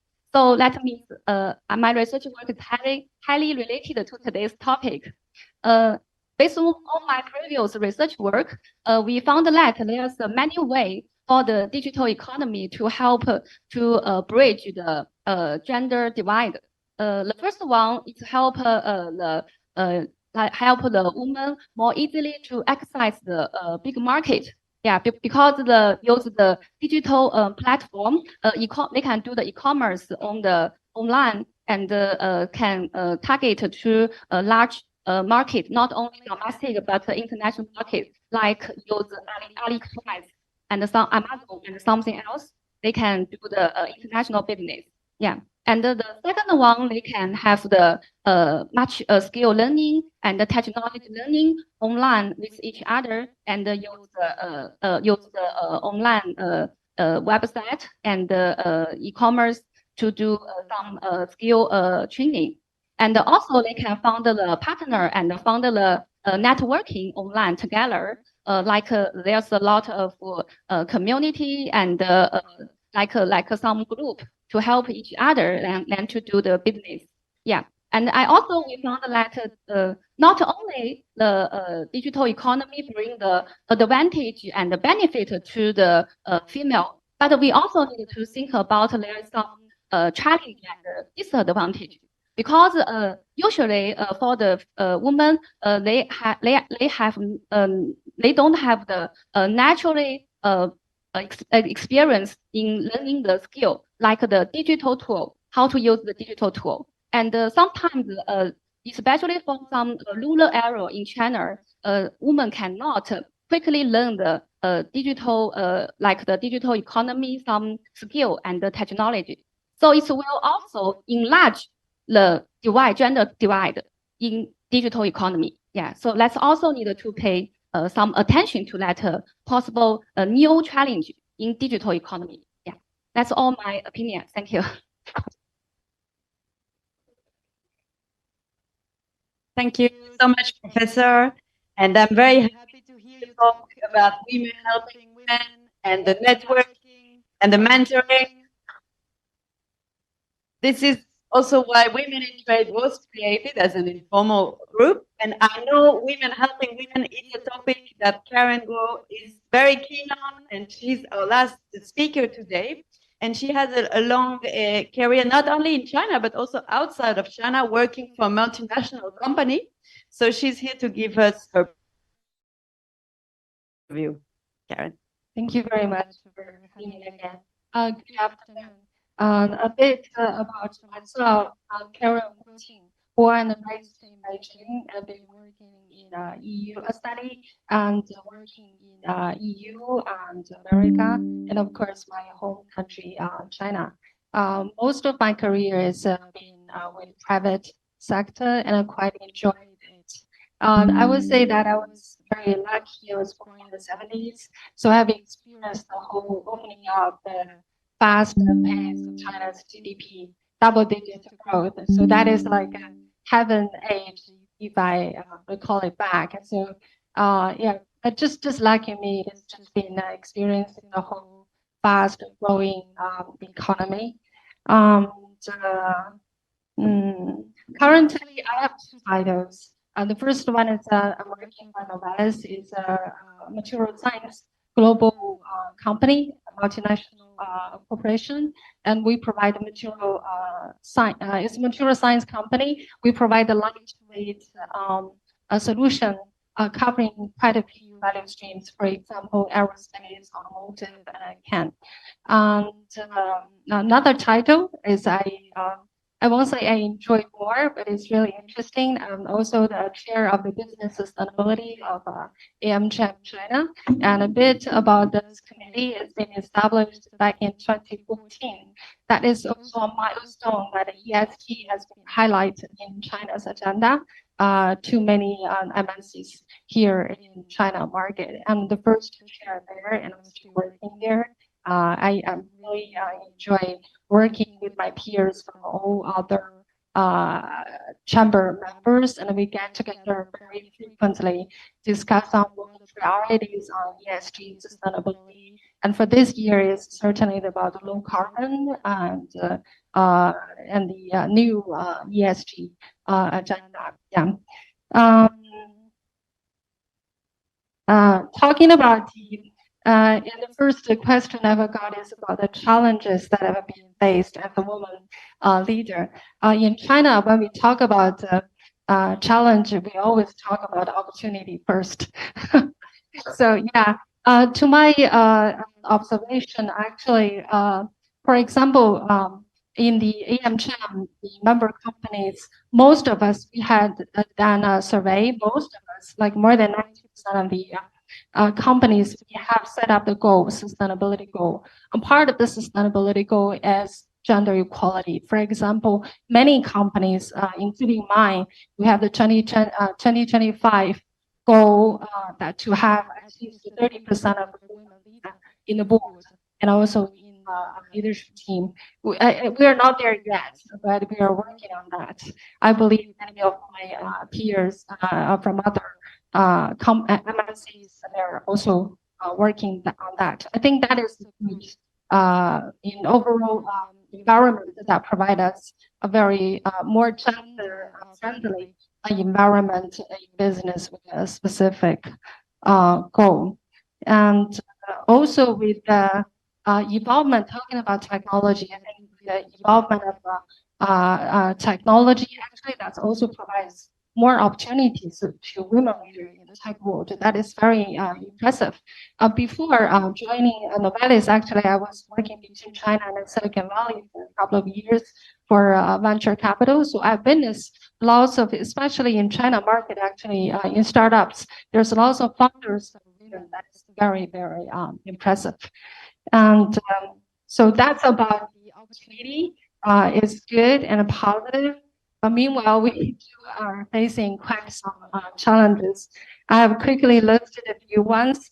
First of all, is the overall environment that we are all facing. I have to put us into the reality that we are facing very tough market from the business perspective. It's the uncertainty in geopolitics. The disruption in value chain has been with us for quite a few years. And also the inflation and yeah, it's just a tough market. So when the market is tough, our life are just tough. Let's just admit that. And also not only and also that makes a vulnerable group's life tougher, including women. So yeah, that's the reality actually. So one again, as I briefed you before earlier, that I was very lucky to experience the double-digit growth here in China. And back to then, I think the MNCs, they're very patient with the junior. I started as a very junior staff, and I really appreciate the training and also all the very friendly colleagues from all around the world. They're just so patient to train me and then let me grow, to nurture me. And I really appreciate that. But nowadays, the business are facing competitions and they're facing the tough market. They might not be as patient as before. And lots of companies, not only MNCs, but local companies, they have stopped hiring the fresh graduates from universities. That is tough. So yeah, again, whenever it's a tough market and the competition is tough, the vulnerable groups, they might get affected negatively more. I have to put it there. So this is the overall market. And also talking about the technology world, from business perspective, I do witness that technology world, not only in China, in Silicon Valley as well, they have this 996 working hours. The professor talking about work-life balance. So lucky me, and when I was a junior staff, we have this specific training on work-life balance.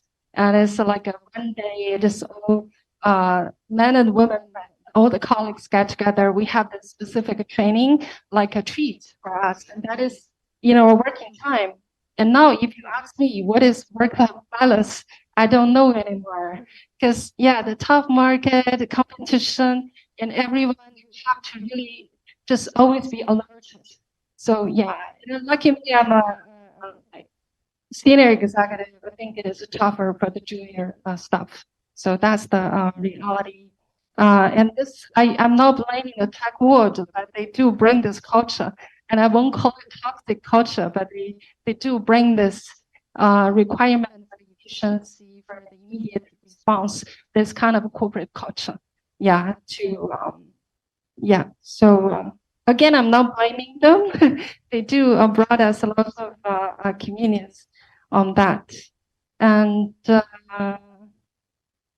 talking about how to cultivate a more inclusive environment to empower women leaders, I have a few observations to share. Personally, for example, I don't know in the academia world or the public world, in business world, for example, just a very recent case in my corporation that we are, because it's after 3 years COVID control, finally we could get together for this annual dinner. So of course we assign 2 young junior women staff to work on it. We take it for granted that women are entitled to, it's their assignment to work on this. So as an insider, and I try to change that. However, I did not make it, unfortunately. So that is a kind of culture, and also it's a corporate culture. I think it is really all around the world. It's the same. They take it for granted whenever there is something like about not the core business. So as they assign it to women. So So what I could encourage all of you here, I think we need some solidarity here. Just be an insider and try your best to change it. So if I may, and also as I shared earlier, talking about women's solidarity, I have read lots of reports, and also I myself experienced that. There is always, I don't know, it's a culture or human nature, as I myself, I have experienced this, that there is always some conflicts among women. I myself have, especially between the women leader and their women subordinates. And that's like the reality that I have faced, I'm still facing nowadays. So I've read some reports about that. I think it's like a global issue all around the world. So that requires some solidarity for us to be more insecure and to enjoy working with each other first. And also another observation to share is, unfortunately, I travel a lot here. And also I think there's still, even in the corporate culture perspective, there is still some difference For example, from the head office, usually the head office they adopt more standardized corporate behavior for MNC. And usually the head office is based in tier 1 city, Beijing, Shanghai, Shenzhen, etc. However, in the branch offices, they might just don't adopt the same standard of the business culture, including the gender equality, based on the culture and based on the in the branch office. Usually they're on the tier 3 or tier 4 or even smaller cities. That is one observation to share. So there's some work we could further improve.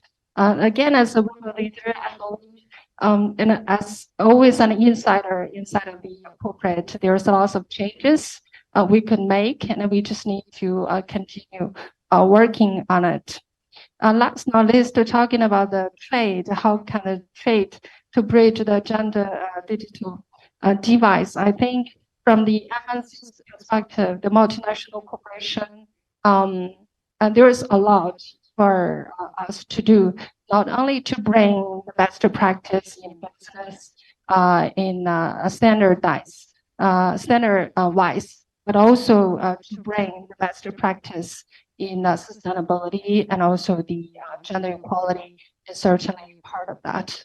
So again, in all, as a woman myself, as an insider in the business world, I always encourage myself and encourage all of you to try your best to make change, to make our life easier every day. Thank you.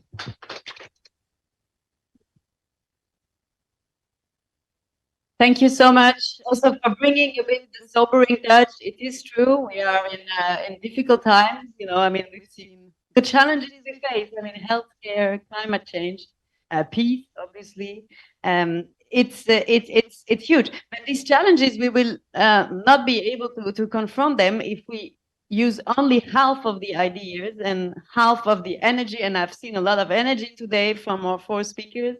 And so if you use only half the population, and this is, I think, a great example that in business, in politics, in society, we will need both sides of the table. And I hope you really enjoyed, like me, hearing from our 4 speakers about their challenges, their views on it. We are now at the end of this panel. I hope you had a good chance to pause on this Women's Day and think about things. The next step will be to network, of course, and all the other days of the year, the task remains to keep pushing. Now let me pass back the floor to our kind host from CCG, Mabel, and please, again, another round of applause.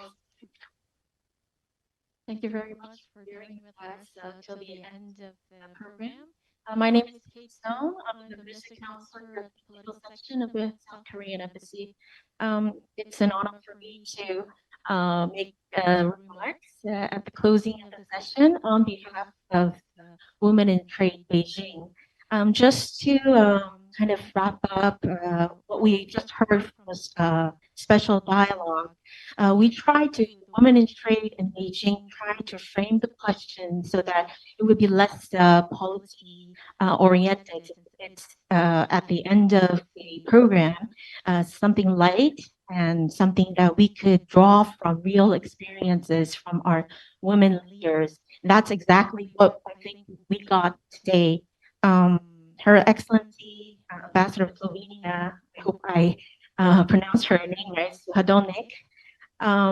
We got your message that we should keep on speaking up and make our voice heard. If there's already a seat for a woman, ask for one more. And that's what we do. Also respond to a biased response, respond with a pinch of humor. We will get that as a kind of a training message. From Professor Yue, she shared academic experience, general challenges, but most of all, she emphasized how important it is to network among women, which is exactly what the Women in Trade Beijing stands for. And lastly, Karen and Vice President Karen Guo, I really, it impressed me how you emphasize the solidarity among women. I would say that I'm kind of in a mid-level managerial level, and we still need role models, and we need to want to get assurances from our women leaders, that we are going in the right direction. And at this point, I try to also lead junior officers in their journey of bearing child and caring for the family, but also build up and accumulate success stories in their expertise. So I encourage more leadership level, women level, to sorry, I'm getting some to join Women in Trade Beijing efforts. Just a little, very short, brief introduction of who we are, what we do, and what we aspire to do this year.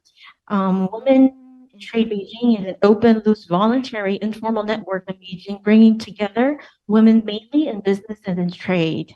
It was first organized in November 2021 with a handful of women diplomats, Beijing, in the midst of COVID, who decided to start a network to weave women from all professions who are motivated and empowering women and sharing expertise. So far, we have collaborated with embassies, profit and nonprofit organizations and entities, and organized events almost monthly. But we know how to party as well. So just last February, we started the year with a happy hour at the Solitude Bar. And I'm proud to announce that the network hosts more than 170 peoples from all of life. So what motivates this voluntary and informal and almost formless network to keep on moving? I think it is a sense of solidarity that we have as professionals, co-workers, daughters, whether you're from developing country, West or Eastern Hemisphere, we almost have an inner instinct that women need to be more empowered. So we need to have that seat for a woman at every table. So distinguished guests, we look forward, and we call on women leaders who have been there and currently leading by example. Please reach out to our steering group over there. We have Sarah Schumann from the Embassy of the US, and also we have from the European Union. This is not an embassy-centered group, so we hope to enlarge our engagement with private companies as well. And last but not least, I would like to really thank Arantxa Gonzalez for her inspiring opening remarks, our moderator, Ellen, and all our panelists today. Also, I would like to recognize the Israeli Embassy and All in Wine, who kindly sponsored 20 bottles of Israeli wine, which you're about to enjoy. Okay, distinguished guests, have a good evening, and Juni Funi Haila.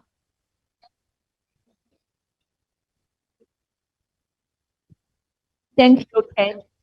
Thank you all of you. Happy International Women's Day again. I think every day should be the International Women's Day. Then we can define ourselves, identify what is the significant role we can play in the world. Sometimes mark the International Women's Day means we should pay more attention on this issue. In the future, maybe every day is International Women's Day. Then we can move forward together. And I impacted a lot by the International Women Forum, the Beijing Declaration and the Platform for Action last 90s. I was just a student in Chengdu. My mommy has a magazine. She sent to me that read it, and this is for girls and women. In the future, you will be a lady or women. Then you know what's that meaning. So I was impacted by that event a lot. From last year, we cooperated with UN Women on International Women's Day to do this event, totally sponsored by CCG Foundation. I think it's very, very important event and advocacy for our society to understand what is the International Women's Day, what is the theme, and for this year. And my team and the last session with the International Trade Women Network, just Kate introduced, would like to promote the female traders in China. This is the integrated group, not just from China or from one country. It's a global one. So I also inspired by the last panel is quite impressive. We would like to do something for International Women Trade Network in the future. And today we have a very productive and very, very fruitful afternoon, I think. We organized 2 panels, and the last one, and the addition roundtable, co-organized with International Women Trade. We have 2 topics, major topic. One is related to the gender responsive technology and innovation. Another is international female traders. Actually, I think both of them are very important to the female leadership and the empowerment of our girls and women in our career. CCG play the positive role, I think, in China to make sure there's a seat for women at the table, at any table. If you observe CCG for a long time, you will find that all our panels, we should have a proportion, and the delegates are the female, are the women speakers. That is quite important. We should push this, promote this sentiment and this sense in Chinese society. It's very, very important. And thank you to all of you. I just wanted to say thank you and share the happiness with all the girls and the ladies today. Of course, and some male participants. I think you are the true friends and the true fans of gender equality. Still on the table. Let's have the applause to all of them. And I really happy and pleased to say that we have a very great and fruitful afternoon. I think in the future we should have more similar event. Today we have more than 10 ambassadors to China and 10 officials from Beijing is one of the representatives and other ambassadors and people from government institutions like Yan. Thank you very much, Lin Zhang, and other very important ambassadors and our CCG Council Member Francis and our colleagues from multinational companies. Thank you all. And let's have a great International Women. Let's have every day to be the International Women in the future. Thank you all.